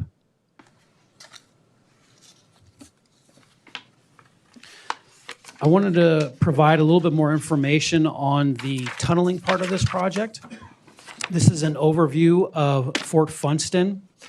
On the left of that picture is the parking lot, and the area that's kind of outlined in like a rectangle, if you will, that is the area where we're going to have our temporary construction staging. And then the circle that is almost in the middle of the picture, that is an overview of the construction shaft, the drop shaft that's going to be built, where we lower down the equipment to be able to perform work on the tunnel. And the line that intersects that picture, that is the tunnel itself on this drawing. And then This is from the drawings itself, and it's giving you an elevation view of the drop shaft. And it's a little hard to see because the numbers are very small, but if you look at the bottom part of that picture, you'll see the drop shaft almost in the middle, and it's about 180 feet down. So it's a very, very deep shaft. It's about 30 feet in diameter, and that shaft needs to be deep and wide because this is a picture of what we're going to place through that and down into the tunnel. This is an example of the type of tunneling machine that we'll be using on this project. And you can see the operator sits inside. He has a claw that helps to destroy the existing tunnel, along with the conveyor belt to remove the material. And then he's got the shield that will help to construct the new tunnel as he moves along. So it's a process where you destroy the and remove the existing tunnel and then build a new one behind it. Sure. It's like a movie. So I'm just, it's mind-boggling. I don't think we saw a photo of it. You talked about it the last time, but this is the first time I see it. So this item, this machine goes into the tunnel, destroys the old tunnel, creates the path for the new tunnel, and then I'm just trying to figure out, like, is there something else that's attached? What if the dirt just what if it gets stuck? Well, it's building the new tunnel as it moves along. So as the front of it is destroying the existing tunnel, behind it, it's building the new tunnel. So it slowly just moves, destroying the tunnel and building the new one behind it. So it has that structural integrity behind it. And the drop shaft is, it's not in the middle of the tunnel, but it's close to the middle. And so the machine will be lowered through the shaft, and then we'll dig towards Lake Merced, and it will build the new tunnel as it makes its way, and then it'll get to the other side. We'll pick it up, we'll bring it back to the drop shaft, lower it back in, and then go out towards the bluff. And it'll build that new tunnel behind itself. That's amazing. Wow. Just amazing. And I'm sure there's a much more fancy, complicated way of describing that. That's just my rudimentary way of describing it. We do have representatives of 12 Underground, who are the design engineers for this project, Sean Sprang and John Kaplan. Sean has a lot of experience in doing tunnels, so if you wanted more details, they're here to provide that. Councilmember? No? I just wanted to say, as we're going through the presentation, I thought it's all of your talking points coincide as we go along with the photos and what we're going to see next. So I just wanted to give you your kudos around taking us through this process. It's very clear, and I feel like we're seeing exactly what needs to be done, and having even this photograph is so helpful for us to understand exactly what's happening for such a large magnitude of a project. So thanks for taking us through this, and I think also those watching, it's very helpful for them. So thanks. You're welcome. Thank you. Oh, yes. Do they have like a video showing this, like, a cartoon that shows it? I'm just, Yeah, I'd love to would see it. imagine there is. I have not searched for one myself, but we'll look for that, see if we can find an example. Okay, thank you. Just, you can share it, obviously not right now, but it would be very interesting to see it in motion, to see it actually happening. Okay, thank you. That would have been a great idea for the presentation, right? I wish I would have thought of that. It's okay. Next time. Next time, thank you. Okay, this next slide is about the bid process. So staff advertised a construction bid in December, so just about 4 months ago. And on February 6th, we received 3 bids. And just as an aside, this was actually quite successful getting those 3 bids. There was another tunneling project in San Francisco, I believe, that took place right around the same time, and they had 0 bids, actually. So it kind of shows how strong our outreach was to companies to take part in this project. And these were the 3 companies that turned in bids. The lowest responsible bid was by Shimmick Construction Company Incorporated for $179,850,000. A little bit about Shimmick. Shimmick has done a lot of projects in the Bay Area. These are just a few of them, 3 of them. They did work to the San Mateo Hayward Bridge span, work to Dumbarton Bridge, seismic retrofit to that bridge. They did work for BART, West Dublin Pleasanton Station. I didn't find a picture in time for the presentation, but they also had just done a safety retrofit of the Golden Gate Bridge as well. Sorry, I don't know if that was me. But that's a little bit about Shimmick. And then Shimmick actually has a subcontractor that does the tunneling portion of this work. Their name is Drill Tech. And Drill Tech has done a number of projects in the Bay Area. These are just 3 of them. Transbay Transit Center project, Cal Memorial Stadium for University of California, Berkeley, and then the Caldecott Tunnel. They were part of that project, the new bore for Caldecott. Sorry, I forgot to move the slide. Okay, construction timeline, a little bit about what happens from this meeting on. I wanted to just put at the top of the slide here, taking us back December 11th, 2017. That was when this council formally approved this project. There was a lot of work that went up to that point, but I just wanted to kind of mark that milestone that's when this project was or formally approved by this council, and it's been a lot of work getting to this point here. So if the project is approved tonight with Shimmick, March 23rd would be the notice to proceed to that company. And these are all estimated dates, subject to change depending on things, but from March 24th to May 20th, there will be preparation, initial submittals between the contractor, the design engineers, staff review, a lot of work that goes into pre-planning of actually putting a shovel in the ground. We're working, the city manager and I, working on a groundbreaking. We're targeting May, hopefully when we get out of the wet weather, and then right before we put shovels into the ground, so we're working on that. From roughly May 21 to June 28th, there will be a mobilization to the site. PRGC, that is the Pacific Rod and Gun Club. That's an area that's right next to Lake Merced, where San Francisco has helped us to coordinate being able to store some equipment there. And then site prep along John Muir Drive, where the canal is. They'll be prepping for the diversion structure and box culvert at that time. And then construction would begin roughly around June. And it's a 30-month project, almost 3-year project. So we estimate project completion around December 2029. I went over this at the last presentation I gave, our finance plan, but I wanted to put that in front of you also. There's I expanded on a couple of things from the last time I presented, but this information is basically the same. We're funding this project through grants, project partners, and the financing portion.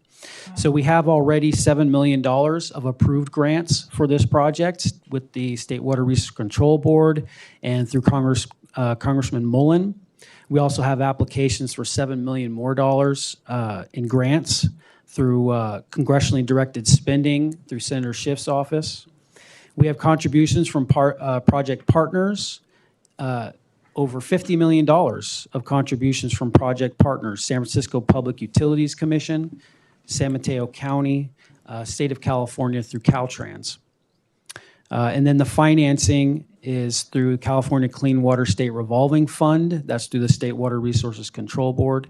A Water Infrastructure Financing and Innovation Act, a WIFIA loan, which was presented and you approved at our last meeting.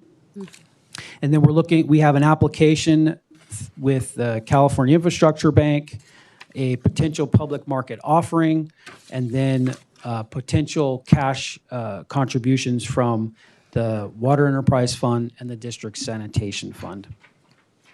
That's our finance plan. Mayor? Councilmember Manalo, please. Thank you. I appreciate the presentation. You know, the question I have, it's such a large infrastructure project. Obviously, we're going through a bid process, and we're going with the lowest bidder. With that, do we know if this particular company utilizes local labor? Yes, they do. Part of the bid process was the CWA, and so that has been accepted as part of this bid. And yes, they are using local labor. Thank you very much. Thank you. That was my presentation, and I just wanted to conclude it by saying thank you first to you, the City Council, through your leadership. You have really helped us to move this project forward to where it is now. Really, the foundation of this project, being able to do it, is the financing plan. And at the foundation of that is the enterprise funds rate structures, which you help us develop and then approve. And that has created a solid financial foundation for us to be able to do this project. One of the things that I believe I mentioned at our last meeting, we just received a AA rating from Standard & Poor's for the Water Fund and the Sewer Enterprise Fund, which is a very strong rating for a city our size. You have supported us to remove all our debt in anticipation of this project, so there is no outstanding debt for the Water Fund and the Enterprise Fund, which is a huge part of us being able to do this project. And you've supported staff, so I just want to thank you very much throughout that process. Of course, I wanted to thank the city manager, Thomas Piccolotti, who a lot of this work here is from him and under his leadership, first in water and then as city manager. So he has really done an excellent job bringing this forward. And then just quickly, just thank our city attorney, Rose, who has worked tirelessly for a long time on this project. She's worked very much with agreements with project partners and permits and just all the different legal requirements for this project. Our assistant city manager, Tim, and as the finance director, really critical to being able to develop the financing plan to be able to move this project forward. As I mentioned, Sean Sprang and John Kaplan are here from Delve Underground. They helped to design this project, put it out to bid. They will help us manage the construction. From the Department of Water, Wastewater Resources, Kyla DeFries is here. She did a lot of the heavy lifting internally to get this project out to bid. And she's also done a lot of other things for this project. Anthony Tofiga, who often sits up here, he was unable to be here tonight. For some reason, I let him take vacation during this time. But he's done a lot of work also moving this forward, along with many others in this department, many consultants to move this forward. So with that, happy to answer any questions. Dr. Rod? Yes. I'm just curious, knowing that we're in an area where there's a lot of seismic risk and like San Andreas Fault and land stability. Are there any specific geotechnical or seismic hazard studies that have been completed to confirm that the ground is safe for this type of project? Yeah, we've done a lot of geotechnical work, and I'd happily ask Sean Spring to come to the podium and describe a little bit of that. Right there?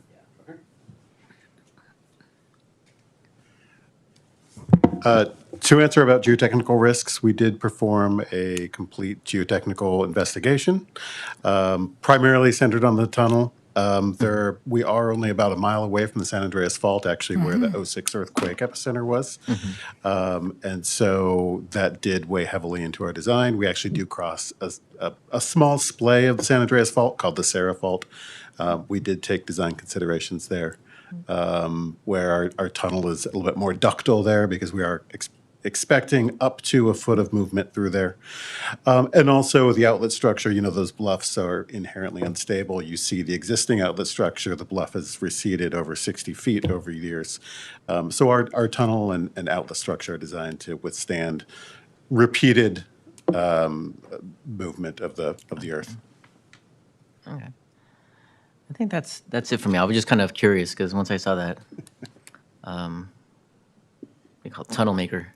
I was like, oh, we're close to these, but didn't really think about in terms of consideration that there was already a tunnel there or end pipes and outlets to that. So yeah, I was just wondering if there was any current ones and just curious about the question I asked. Yeah. Thank you. Thank you, Dr. Rod. Councilmember DiGiovanni, please. Yeah, I just want to say, there's a lot of details. I thank you gentlemen for being here tonight. And you're the experts in your field, and then how you all work together. It's great, and I'm sure that this has been a great process because we have great leadership, as you can tell. And all began with our city manager when he was the director over wastewater. This is a long time project, and it's finally moving where it's supposed to be going. And I thank you under your leadership, and Mr. Nevin, and of course Rose, who all has, like you said, everybody does the heavy lifting and all our wastewater. There's so many people involved that collaboration shows a lot about our city, and we really have a lot to shine about with employees, and then for coming here and wanting to partner and putting in your RFP. And thank you for the workforce agreement. That is much appreciated when you use union. Thank you. That's it. Thank you, Mayor. Thank you, Councilmember DiGiovanni. Vice Mayor Perano, please. Thank you. I was just going to bring this out. So this tunnel was That's me, by the created way. by hand, right? I was to say, that's me in that photo, by the way. Oh, is that you? Yes. Okay. Nice photo. No, but I was looking at it, and it looks like, are they bricks? It is And brick lined, this was hand done. all hand mined, yes. Yes. And 1896. 1896. And how long, to envision that and to dig out the dirt and then to carry the dirt out and then to line it with these bricks. Incredible. So your machine's going to chew up the bricks? It will, yes. Wow. Because I was looking at this going, great picture, by the way. You should have it framed. It's a good picture. It's just amazing. Thank you. Thank you. Thank you. Yeah. Mayor, Okay. I have a question now. You do, go ahead. And so after the bricks or the debris that you take from there, where does it go, and is it recycled so that it's, I just want to understand that. Since it's a long, that's pretty amazing back in the 1800s around how they were able to do that. Yeah. But just wondering, as far as like the eco side of things, like what happens with all of that? Yeah, so the what we call the tunnel muck coming out of the tunnel, it's going to be a mixture of sand and bricks. And sometimes we try to reuse that, and we've been trying to work with national parks to actually reuse some of the tunnel muck to fill one of the Nike missile silos. And that, we're still working with them on that. There's some environmental issues on their side. Other than that, this material is often, it might be taken to a waste facility.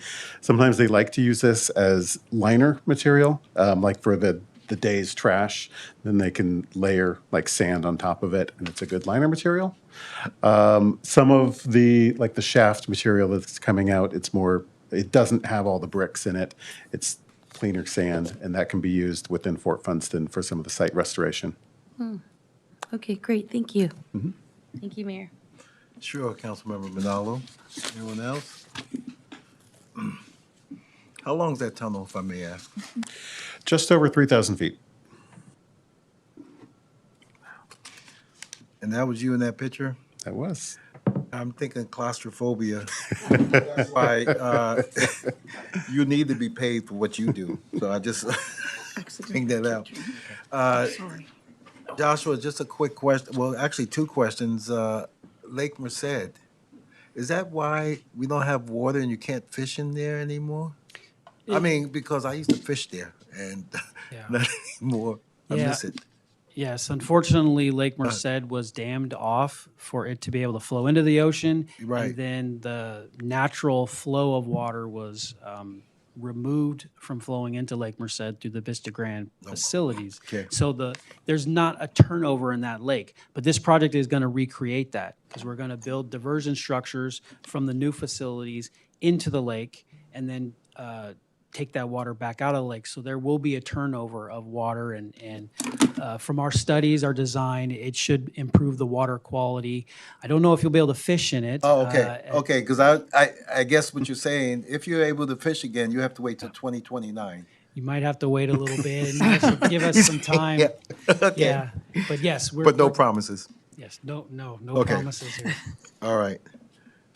And when I saw the picture, Vice Mayor, that little blue thing, you know what that is? That's a conveyor, which I guess it takes out the materials or brings it in. When I saw that, I was thinking about the boring tunnel. And it's unique and by human beings for technology to develop something like that to make it work. I'm very definitely impressed. To Mr. Cosgrove, I added up your numbers on the page and I get 210 million. So am I correct in assuming, oh, that might be for Mr. Nevin, we have excess of 39,150,000, I guess, leeway. And I guess that would probably decrease some of the loans that we may not have to take full advantage of, or however. Am I correct? Because I see the bid is 179,850,000, but yet your funds come up to 210 million. That's correct. The grants are the 7 million that Director Cosgrove mentioned. That's already that's been received. Right. And a current application for an additional $7 million. 14. If that were to come in, Come to then fruition. some of the other items in terms of what we'd have to borrow later would decrease. Good. And the project partners, those dollars are also finalized and committed.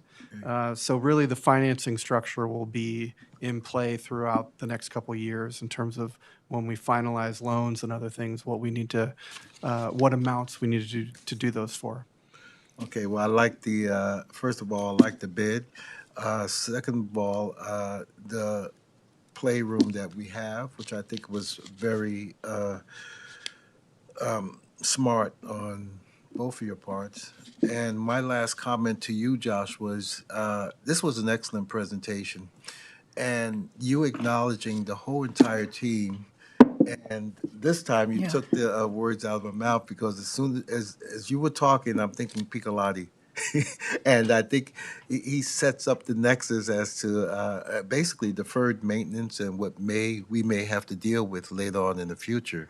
And you definitely acknowledge, especially your entire staff. So kudos to you for that. Thank you so much. Okay, that's all I have. Any other comments? Hearing none.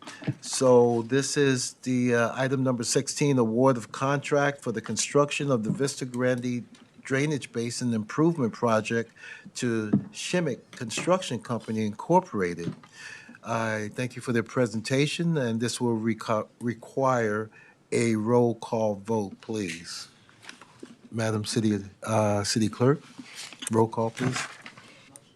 May I have a, I'm happy to motion this project. I you know need a it's been motion, here right. for a very long time. Okay. And multiple directors working on this, and so many pieces. And so I'm glad to see this here. I know that when it was first talked about, it was around first sizing the plan and then at the simultaneously looking for the financing.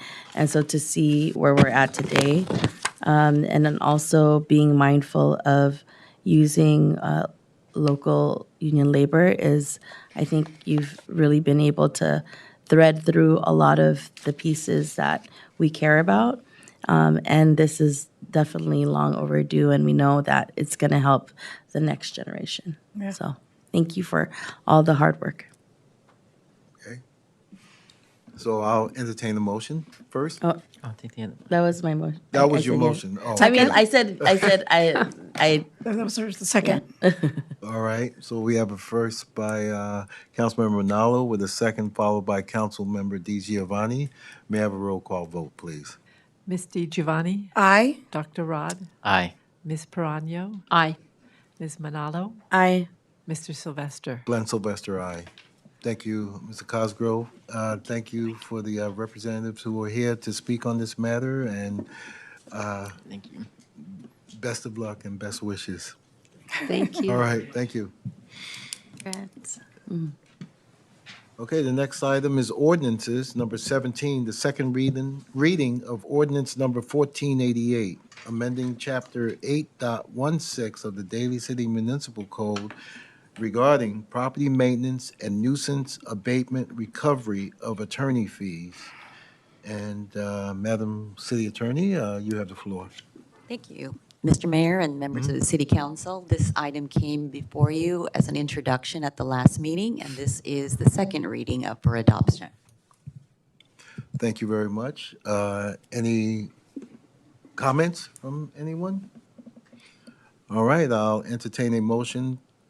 Oh, this is just a second, well, we'll obtain a motion for the second reading to adopt the ordinance. Make a motion to adopt it, resolution. Councilmember Di Giovanni motions, there's a second.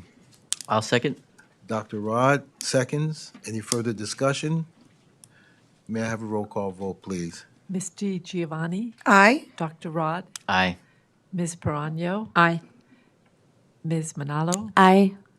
Mr. Sylvester? Glenn Sylvester, aye. All right, the next item is appointments, board, commission, membership committee appointments. May I?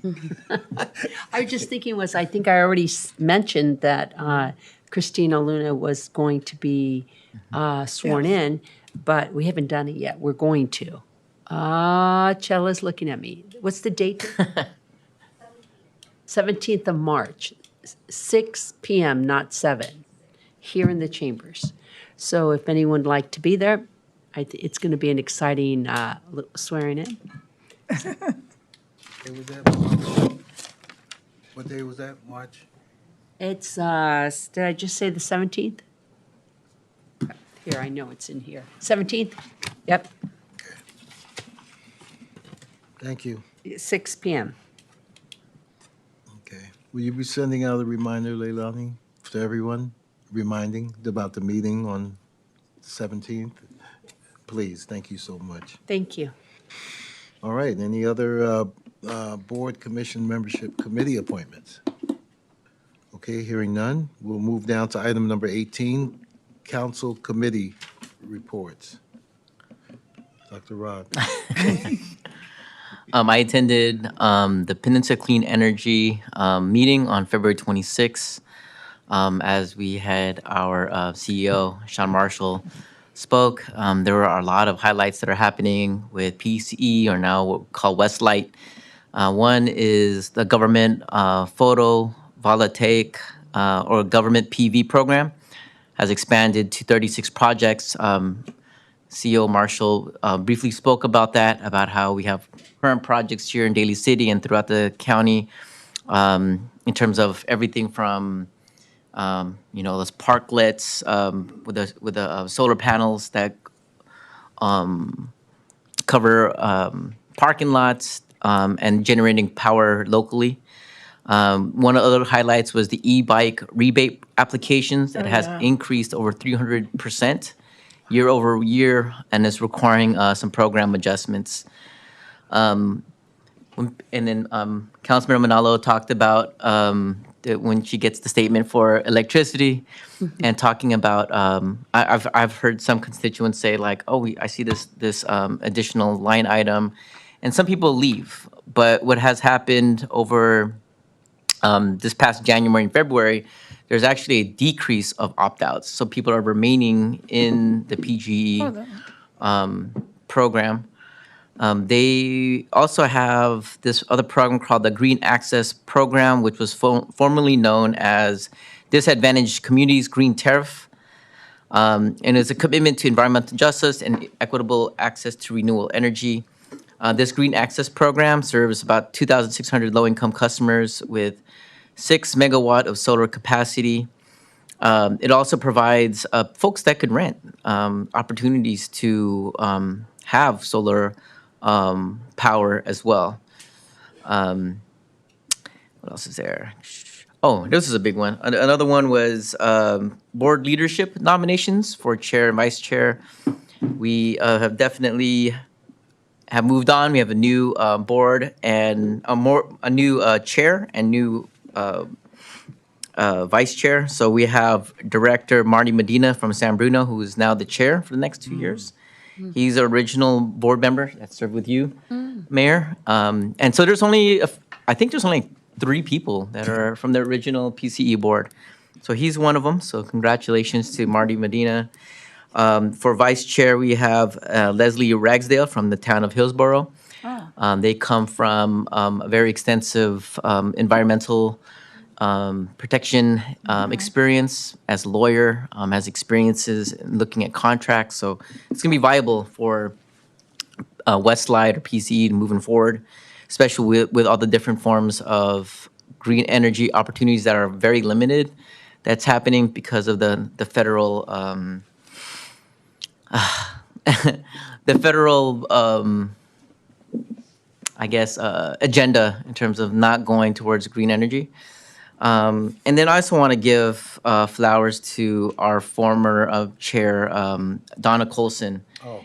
And so Donna is one of our one of the original PCE board members, but I just want to say thank you to Donna. And Donna has been a champion for PCE over these past 2 years. I served with her when we were coming up with the DEAI policies, and even when DEI practices were being attacked nationally, she stood on the values of what we represent for PCE and championed and stood for DEI policies in terms of what PCE stands for in terms of diversity, equity, access, and accessibility. And one thing that I really appreciate about her is every time I look for leadership, I always kind of look at in terms of what they say is aligned with what they do. And Donna has definitely did that in a very, very courageous way. And so I just want to say thank you to Donna for not only being a leader, but like a mentor to me through PCE, making these complicated things so accessible for me to understand, and to bring forth her leadership. And what she demonstrated was, like, since we were celebrating Women's History Month, that was one of her cornerstones, was to put like women in leadership and stand on not just saying it, but also putting women in positions like Sean, in positions to lead us to the next phase of PCE. And so, let's see, is there anything else?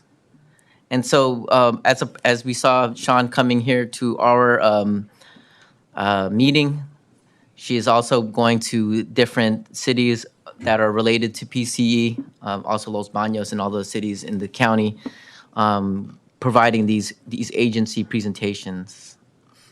Let me see, is there anything else? I think that's it. Yeah. Very good. Thank you, Mayor. Thank you, Dr. Rod. Before I let everyone else speak, I just wanted to add on one of the aspects regarding PCE, because I was on there quite some time ago. Right. And I know about Ms. Colvin.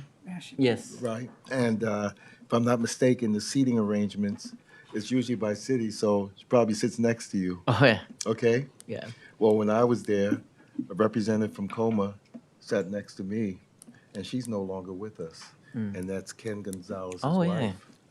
So, I mean, it's just a coincidence. So just thought you would know that history. Thank you, Ms. Mayor. Gonzalez. All right, any other council committee reports? Vice Mayor? Oh, I promised I was going to talk before you. Vice Mayor and I, we had a meeting. This was the first time for Vice Mayor to have to sit on the meeting, the CDBG, Community Development Block Grant. You know, it's a way to get the Vice Mayor to understand the various committees, and it went pretty well. It was very well educated and played an important role in understanding where the city of Daly City puts its funds and for what reason. So I think a lot of good questions was presented there, and I'd like to say thank you very much, Vice Mayor. And that's all I have. Anyone else? Okay, next, Vice Mayor, you have anything? Didn't we have another meeting? I don't know. Commissioners meeting? I think. Huh? Illegal dumping? Okay, I missed that one. Yeah. Oh, that was fun. Okay. I said this the last time. Illegal dumping committee or group is comprised of so many different departments all working together to try to stem the issues of illegal dumping. And as we and other cities are noticing, it's not getting better. It's getting worse. And so I was quite impressed with Leilani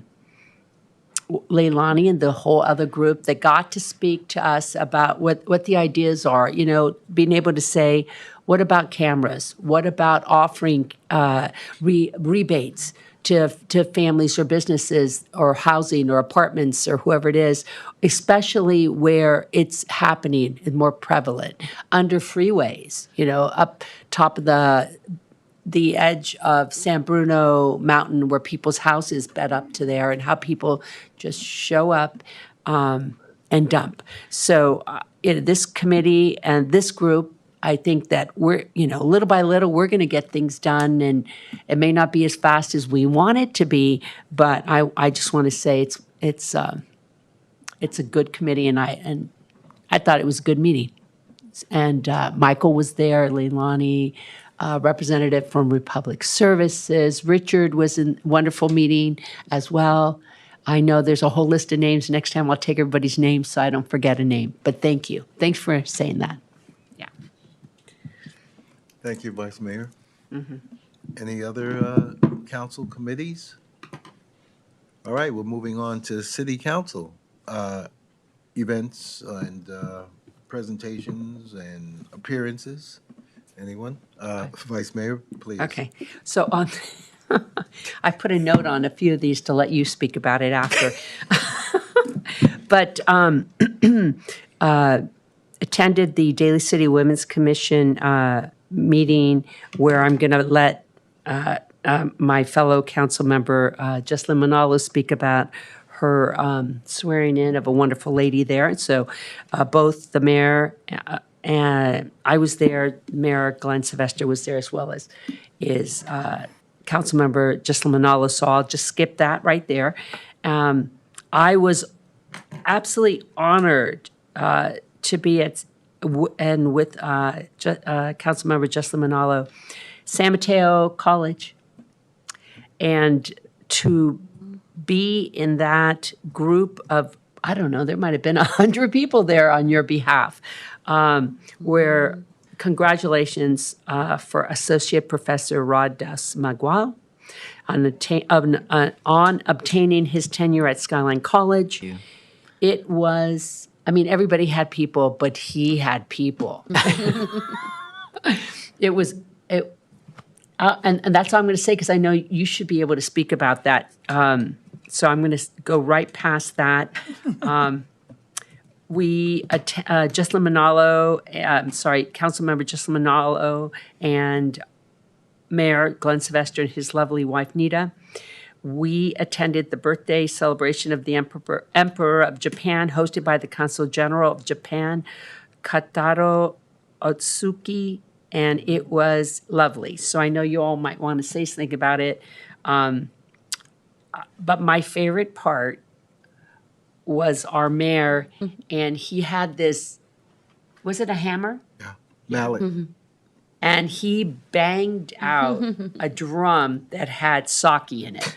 And he was amazing. So he may want to speak about that. So I just want to say that was pretty amazing. We were able to stop by the Daly City planning with partnership with the Daly City Como Chamber of Commerce for an informative workshop on how to obtain permits in Daly City. And that was pretty cool. I caught part of it and was happy to be there. I got to attend the 8:30 Friday 26th anniversary of the Walkabout and Ceremony Shopping Center. That was so much fun and chic. So Denise Brown, thank you, Director Denise Brown. It was a wonderful event. I also met up with council members Jesla Manalo and Pam Di Giovanni. Daly City hosts Lions Club 85th anniversary as a proud Lion for the last 20 years. I was proud to be there. I was there with many Lions and with Councilmember Jesla Manalo and her lovely little girl who was very well behaved, and our mayor and his lovely wife. And it was a lovely event, and I'm just touching lightly on it in case they want to say something. We were all at the Daly City Lunar New Year's. Yeah, that was good. Amazing. That's all I'm going to say because I know other people want to speak about that. And one of the highlights of my last couple weeks was attending or being at the Bayshore Elementary Read Across America. Yeah. There were 17 people participated in reading to the children, including police, Daly City police officers O'Shea and Briggs, also Commissioner Adonis Marcelino. I read, and does anybody remember I Love You Forever book? Yeah. Do we remember that book? So I was going to read another book, but every time I tried to practice, I cried because I didn't bring the title, but I should bring it. It's about a tree, and it gives everything to the little boy. And you want a house? Here's my branches. You want to make money? Here's my apples. Yeah. And it ended up into a stump. But anyway, so I do that. I try to read that one, and I am telling you, I was like, "Ah!" So I couldn't read it. So I decided I thought I wasn't going to cry at anything, but I read Love You Forever, and it was the third grade, and the little children wanted to know how old I was. So one said, well, she must be at least 19. And then another one says, are you 29? And the teacher's like, I am so sorry, but my birthday's next week, and the kids are all fascinated about birthdays. So I try to explain to them how my oldest is 44. Oh my gosh. And then I'm reading this book and I go, sometimes I would tell my grandchildren, my son Nick has two, that I said, no, come over here. And because he's my baby, so he'll sit on my lap. And then the kids go, oh no, grandma, he will break your leg. And I go, no, he has to do it very careful. So I make him sit down and I go, see, he's my baby, getting to the book. And so the kids are going, they're still thinking they didn't calculate that he's 44, and that I have to be over 29. But I did not argue with the little boy who said I was 29. But anyway, so I explained about the book. It's called Love You Forever. And you know that one, right? So the mom gets the baby. And so at my house, I made up a little song to go with the words. I'll do it for you. So then you're holding the baby, right? And you go, I love you forever. I like you for always. As long as I'm living, my baby you'll be. So I would do that with my kids, my grandkids. And so we're doing that. There was a little boy in front of me every so often. That's not right. How come the mother could how can she break into her son's house? Where the part where he gets older and she goes on the ladder and climbs it. How can she pick up him? He's so big. And that's when I told him the story about my son. So at the end of it, I had like 3 kids come and give me little hugs because, you know, I shed a tear. And then the teacher started crying. So she pulls out her Kleenex and the kids are watching that the teacher's crying. And then I started to get a little teary and try not to cry. And then the teacher goes to the kids, well, it's because I miss my mom and she's so far away. And so they went up to her and hugged her. So I would say that if you haven't done it in a long time, you need to do it again. Read a story with these kids. They fed us. There was a wonderful meal, and then we went to a rally, and the kids were there, and then we went and read the story. So I would just say to you is, it was real. See, I'm not shedding a tear now, but it was a really fun time, and I look forward to doing it again. So the only other thing I would say is Saturday I was at the Daly City Recreation Day. I got to see our staff. Everybody's in competition, department against department. I would say at this point, who has the best toys? I mean, gifts? I know. Water did really well. Fire was great. I'm missing somebody. Yes. Richard, your department did very well as well. They greeted and they were very kind, and lots of people were there. Water was great. I was explained the different gifts that they had.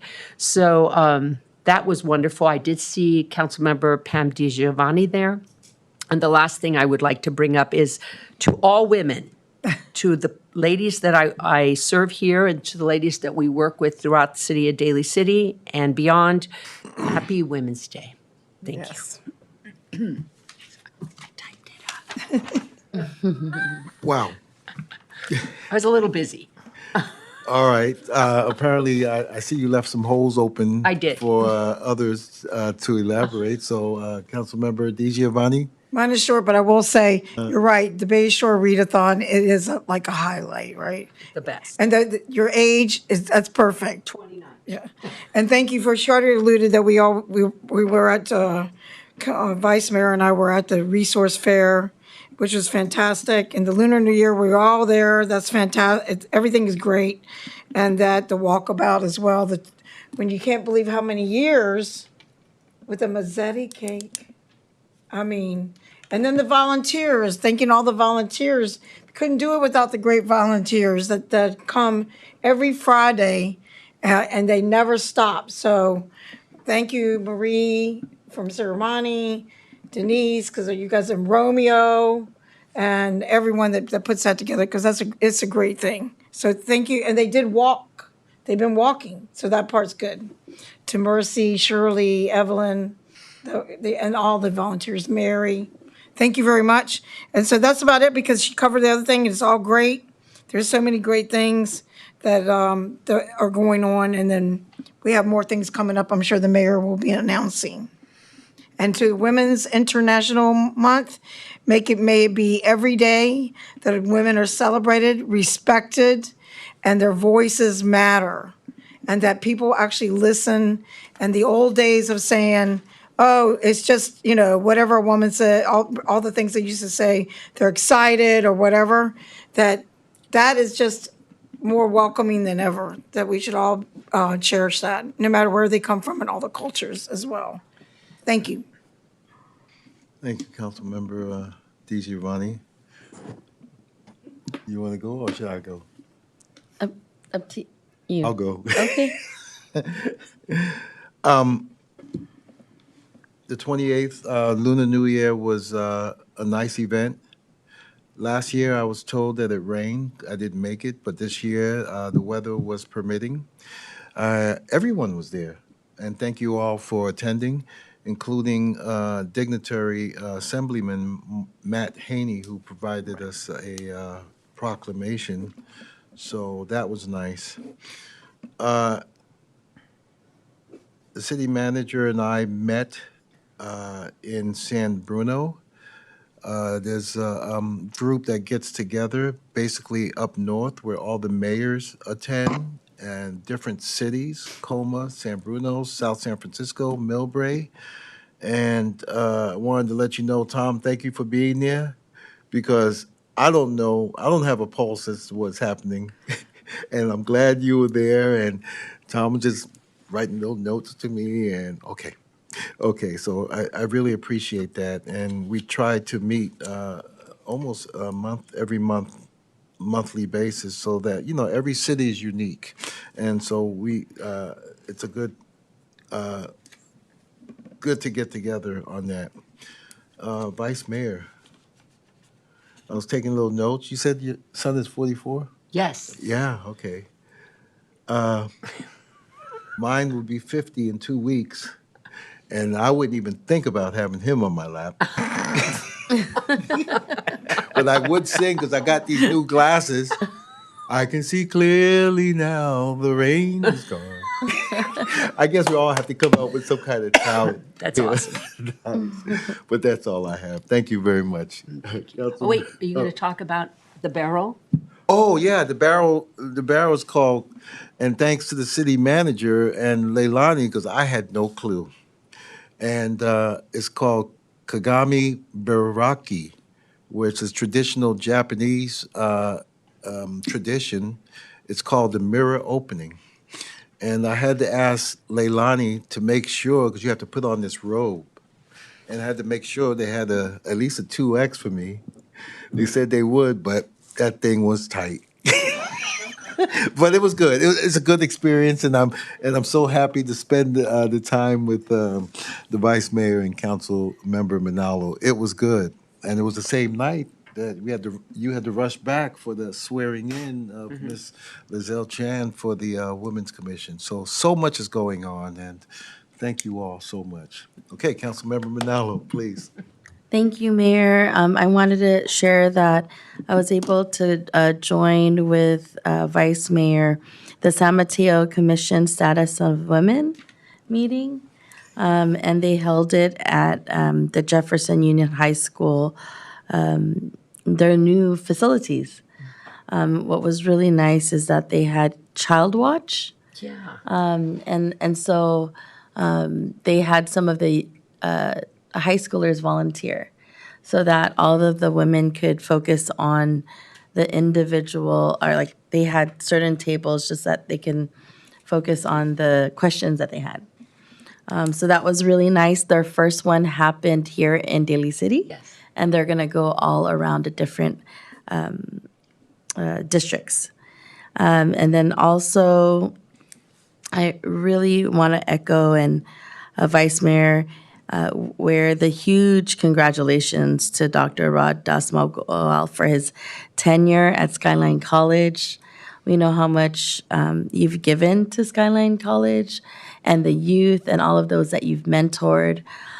So we both were filled with joy hearing your name and watching all of probably 100 folks come through and rally behind you, and seeing you do your speech outside with everyone.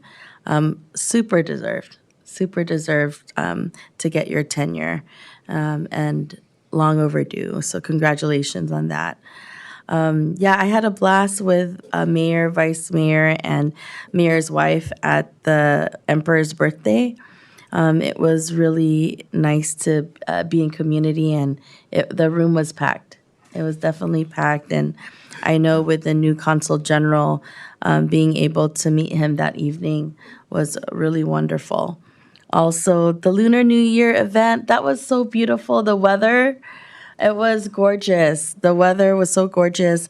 I want to share that Mayor and Giselle, my daughter, both bought were Chinese cultural attire from Chinatown. And so that was really so sweet to see. And they definitely got to hang out for a little bit. But it was such wonderful weather, and thank you. I want to say thank you to Mayor and Vice Mayor for joining me with the oath of office for Lizelle Lucero Chan, and in her role joining our Women's Commission here in the city of Daly City, and to have them complete once again in their charge to do women issues. Oh, Mayor is showing the photo of both of them Oh, wow. matching That's cute. together. Yeah. And so also I wanted to say the readathons have always been a joy. I'm so glad you were able to experience that, Vice Mayor. I had an emergency for my son. Unfortunately could not make it, but I'm so glad you enjoy. I mean, it is always a joy, and there are questions, right? And you're like, wow, the questions they have are so profound. Yet you're like, did you say that as a second grader, right? So I definitely see how that could be a highlight. Walkabout at its 26th anniversary. Also proud to be a Lion with its 85th anniversary at Nick's. And then also the Housing Community Development Committee in San Mateo County. I sit on that, and so we were just reviewing some of our funding, some of the funding options that we'll be voting on for that committee. So similar to our CDBG committee, the county has a committee on funding areas in those different domains.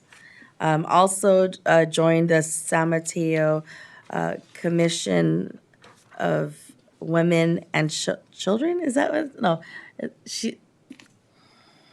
Commissioner Tissier said it earlier.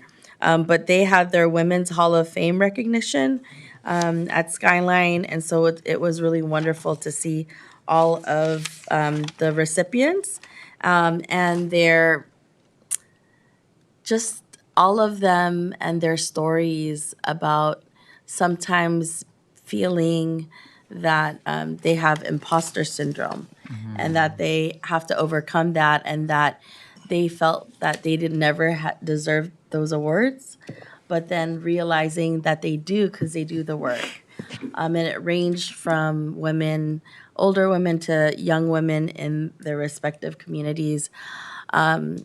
There wasn't a representative from District 5, but I know that Supervisor David Canepa recently honored our very own Nancy Rodriguez for Women of the Year.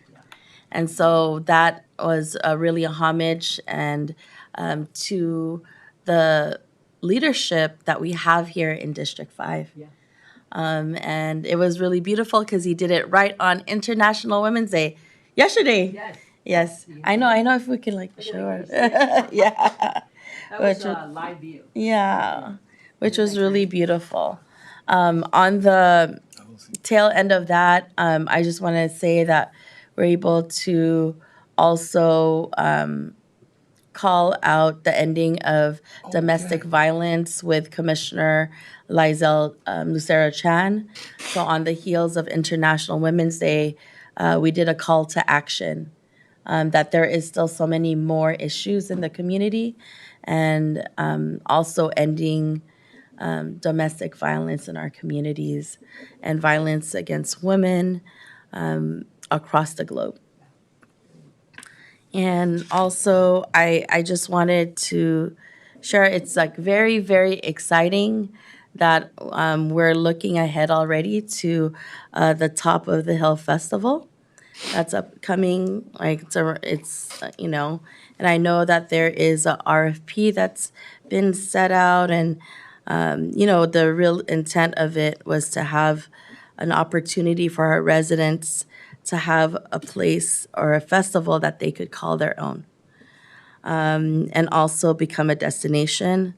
And I believe that, you know, hearing from public comment today, that transparency is good governance and is really that key. And so I think it's important as the festival gets larger and larger that we do have that lens. And so, Mayor, I'm requesting if you would look at the opportunity to have an ad hoc committee in regards to an overview of the process, so that we have gain an understanding around what has, the process been. As a testament to the staff, it's gotten larger and larger, And so with that, Mayor, if you're open to having an ad hoc committee, I don't have to be on it, but if you assign two others to be on that, I think that it would be helpful for us to understand as this festival grows larger and larger.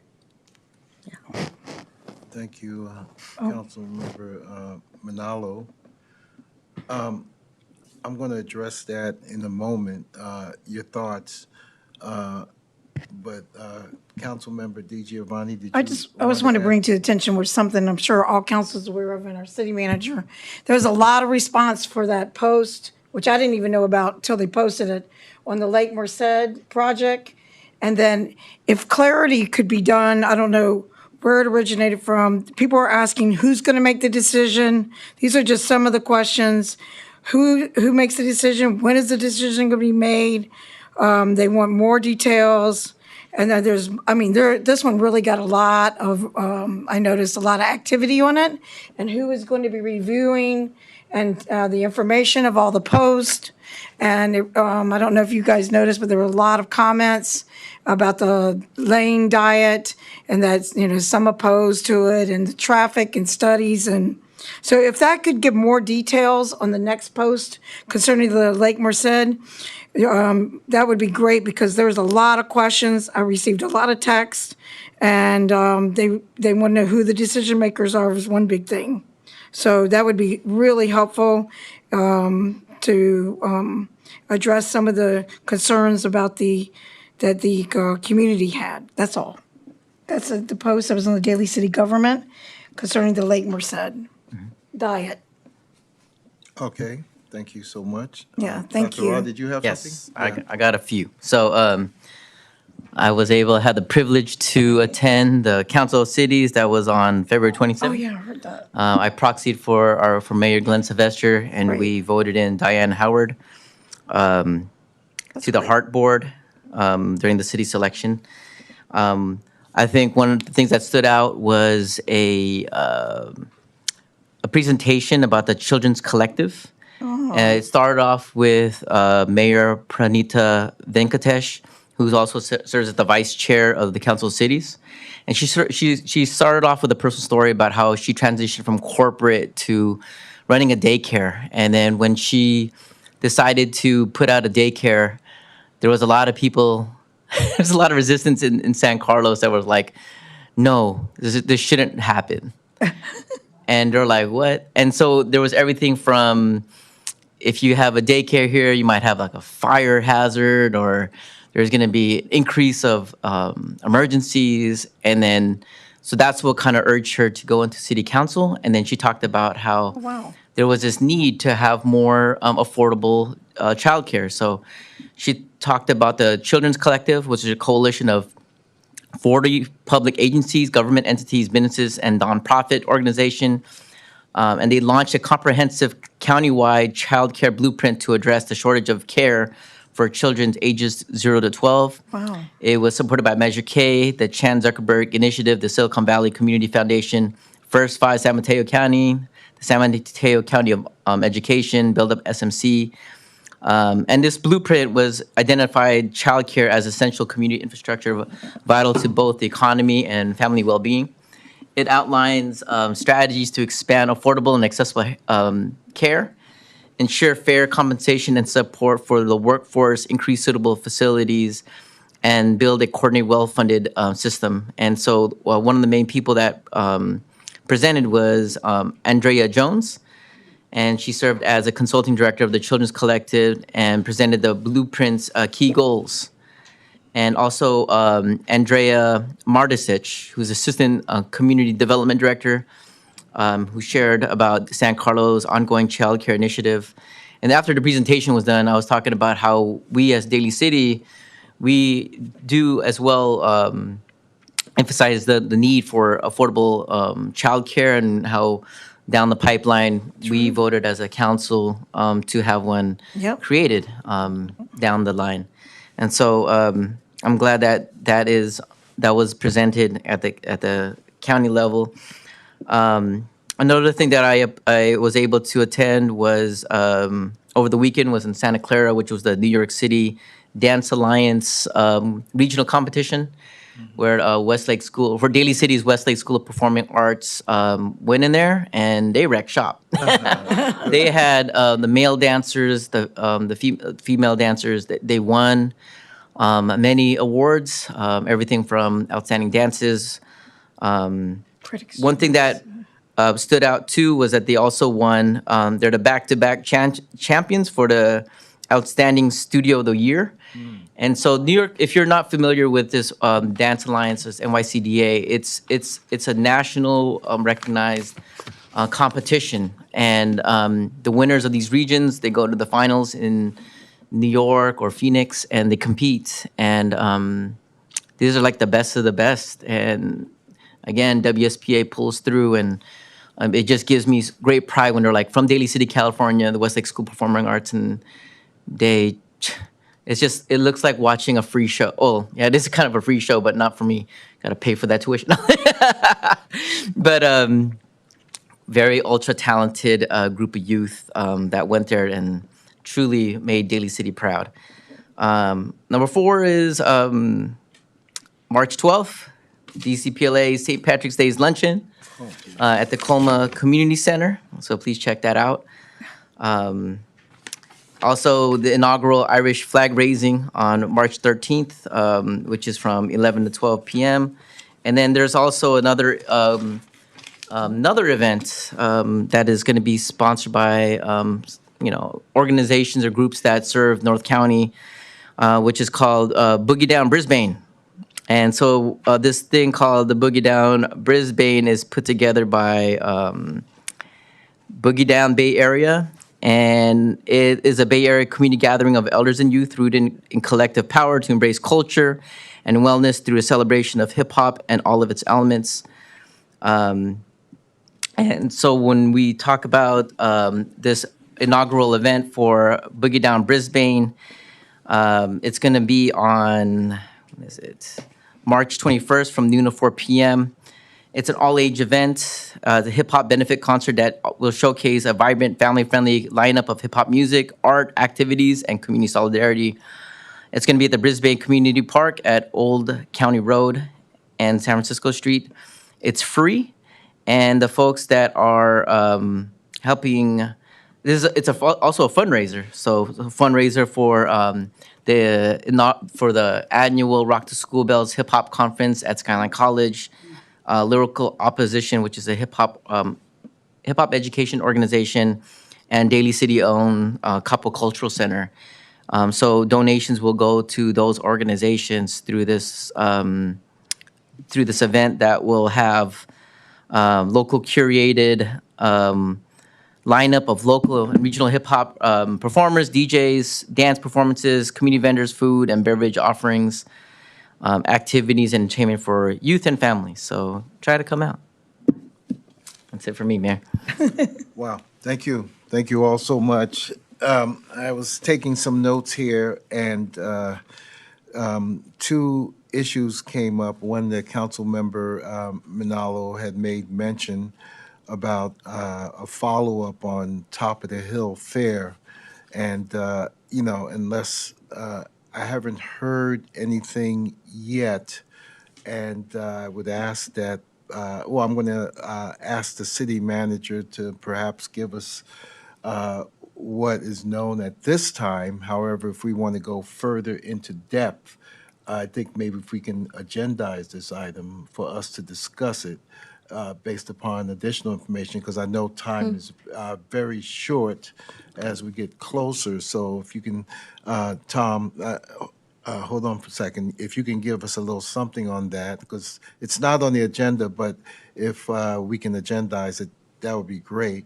And then the issue Councilmember Giovanni brought up about more information about the Lake Merced project. Is this what we discussed, Councilmember, tonight regarding the drainage, the tunnels? Or is something else different? Yeah, it's a proposal of having a road diet. A road what? Road diet, bringing it down from 4 lanes to 2 lanes. Okay. And then trying to get input. But it was a Right. very active, a lot of right. activity, lots of All right, questions. okay, yeah, I don't mean to cut you off. I That's just okay. wanted to get the gist of what it was because I was trying to take notes. And Thank you, if Mayor. City Manager, Mr. Picolotti, if you can address at least those two in your staff report, and then if we have to agendize the items both for further detail, I think that would be appropriate. So, Yeah, thank with you, that sir. being said, Mr. Picolotti, it is now time for staff reports. Sir. Yeah, through the chair, I think Mr. Chu can address the Lake Oh, Merced okay, diet real great. brief, and then I'll address the other Okay. topic. Oh, Mr. Chu. Yes, thank you. Good evening. Yes, in terms of the Lake Merced, there is a study being done. Part of that study is some outreach in regards to the community and getting input. Nothing is set in stone at the moment, but it's the early stage. This is as a result of kind of connection to some quick build projects that San Francisco did on their side of Lake Merced. And so the thought was, does it make sense to do some continuity in regards to our connection to San Francisco? But again, it's just a survey and a study at this time, and the survey is to get input from the public. So hopefully that helps. Well, it's not agendized, so I can't say anything. Right? Right. Well, thank you for that information, Mr. Chu. It appears, well, from what I gather, it appears that Councilmember DiGiovanni, we're not going to get in a dialogue right now, but Mr. City Manager, if we can agendize it for an issue to discuss, perhaps. Will do. Okay. All right. Thank you, Mr. Chu. Okay, Mr. Picolotti. The second item, the Top of the Hill Festival RFPs went out. We received 6 responses. Those were reviewed, scored. Currently in negotiations with the top 2. I don't want to really go too deep into it, but I'm happy to provide a report out at the next council meeting. Okay. I think that's probably appropriate.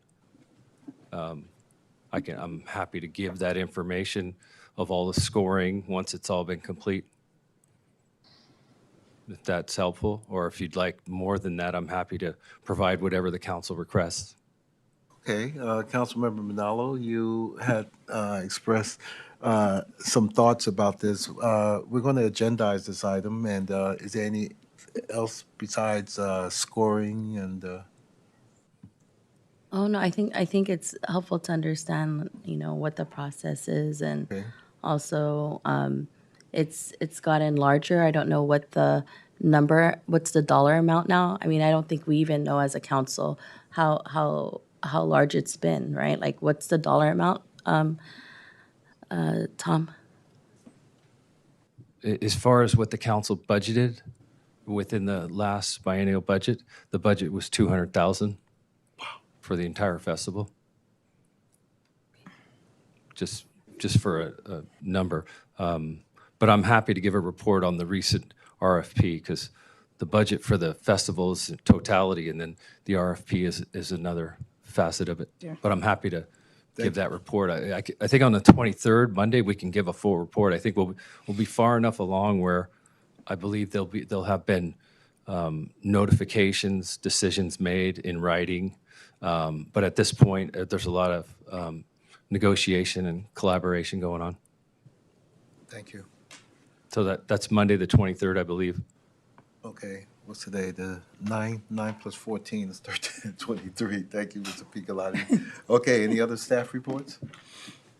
I think council covered it. I just the lunch on Thursday and the inaugural flag raising this week. Then there's a couple other events next week.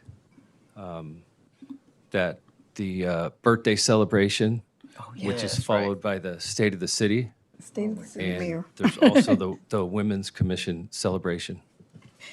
Those 2 things next week. All right, thank you, Mr. Picolotti.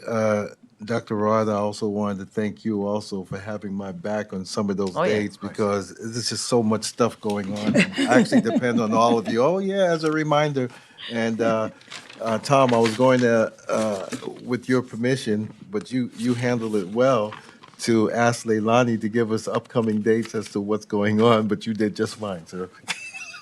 Yeah, those two, Thursday and Friday, are big events. And then Thursday and Friday, yeah. Next week, I believe it's a Wednesday Uh-huh. and Thursday. So next Wednesday and Thursday are two big events citywide. Wednesday, Thursday, okay. Thank you. One is, the Women's History is Thursday. Wednesday is the State of the City, along with the 115th year birthday celebration. Your State of the City will follow the event immediately following at 7 p.m. on Wednesday. Thank you. Yes. Thank you, sir. All right. The last item is adjournment, and I don't have anything. However, Councilmember Giovanni did let me know earlier that she had two. I have just a short information You on have one too? Yeah. Okay. It's very short. Okay. Great. So we'll start off with Councilmember Giovanni, please. Okay, thank you, Mayor. So, as, well, actually, the mayor had mentioned earlier that council member and former mayor of Colma, town of Colma, passed away, and she passed away on March 1st, 2026. And I happen to have known her personally, so I'll just give you a little background on her. Diana Isabel Colvin was born in Honolulu, Hawaii on August the 15th, 1951, to Lope and Irene Abadia. And then, like I mentioned, she passed away sadly due to illness on March 1st, 2026. She announced her retirement on October the 7th, 2022, from the Town of Colma Chamber due to her illness with cancer. She lived in Colma for over 50 years, and she had served on, prior to that, as we know, to our Cow Palace Board, and she attended the Colma Elementary and Intermediate School. She's going to be sadly missed. There's more information on her background, but I wanted to let people know that she fought a hard battle from the diagnosis till she passed. And I was able to visit her with the former mayor of John Goodwin frequently while she was at home fighting the battle of lung cancer. So that she lost that battle, but that's a long time for her to survive. She was a fighter. So to everyone at the town of Colma, I sincerely, heartfelt condolences. I know the Colma Police Department had a post about her. She had a very soft mannerism, spoke very softly, and a loving spirit. So to all of them, and to former Mayor John Goodwin, who's very close to her as well, and everyone in Colma, heartfelt condolences. She had a light from within and a lot of love to give. So I'll make the other one short as well. May she rest in peace and love. So this one, I'm not sure if our city manager probably knows this gentleman. Reardon remembers brave Coach Bateta. So he was a presence, becomes ingrained into the school itself. And over time, they became part of the school's identity, whether it's in dugout during baseball practice or in the classroom. First as he was a student, and later as a teacher, or at school events that bring the community together. Edgar Bateta, class of 1985, was one of those special people. On February the 18th, the Reardon community lost a teacher, coach, alumnus, and mentor whose influence reached far beyond the job titles. Bateta taught Spanish and history and coached baseball and football.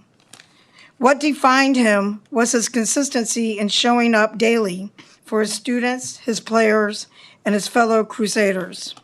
As a member of the class of 1985, Bateta once walked along the same hallways he would later guide his own students through. He lettered in both baseball and band as a Reardon student before returning years later, committed to giving back to the community that shaped him.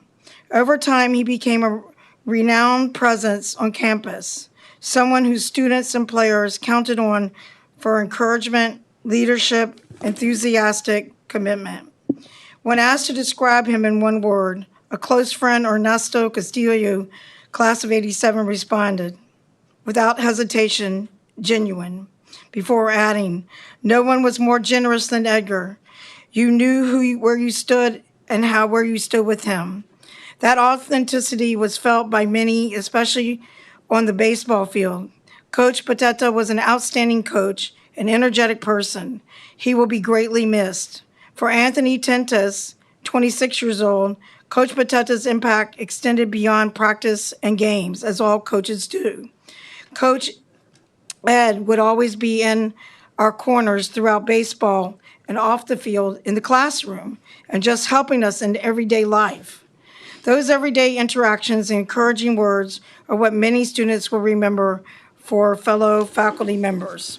It's a really long one, so I'll cut it short for length of time.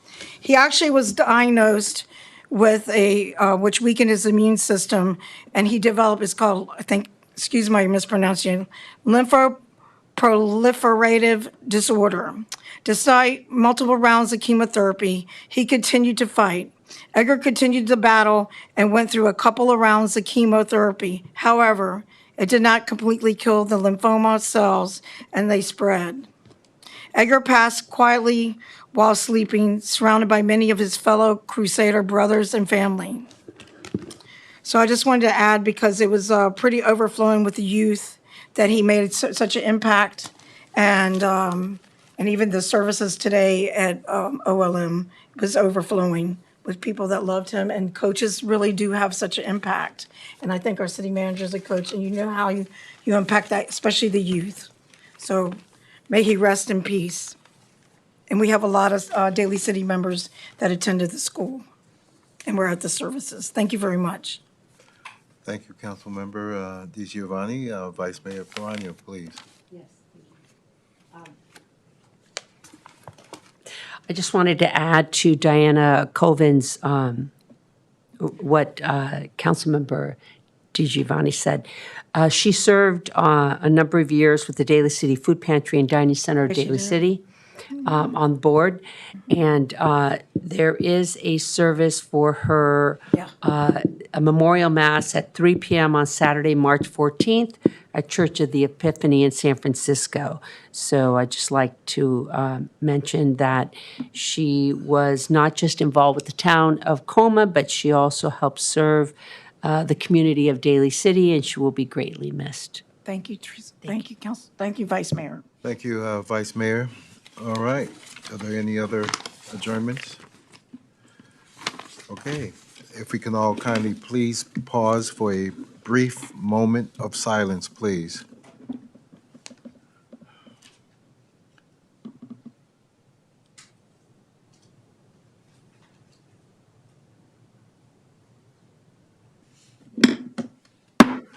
Thank you very much. This meeting is now adjourned.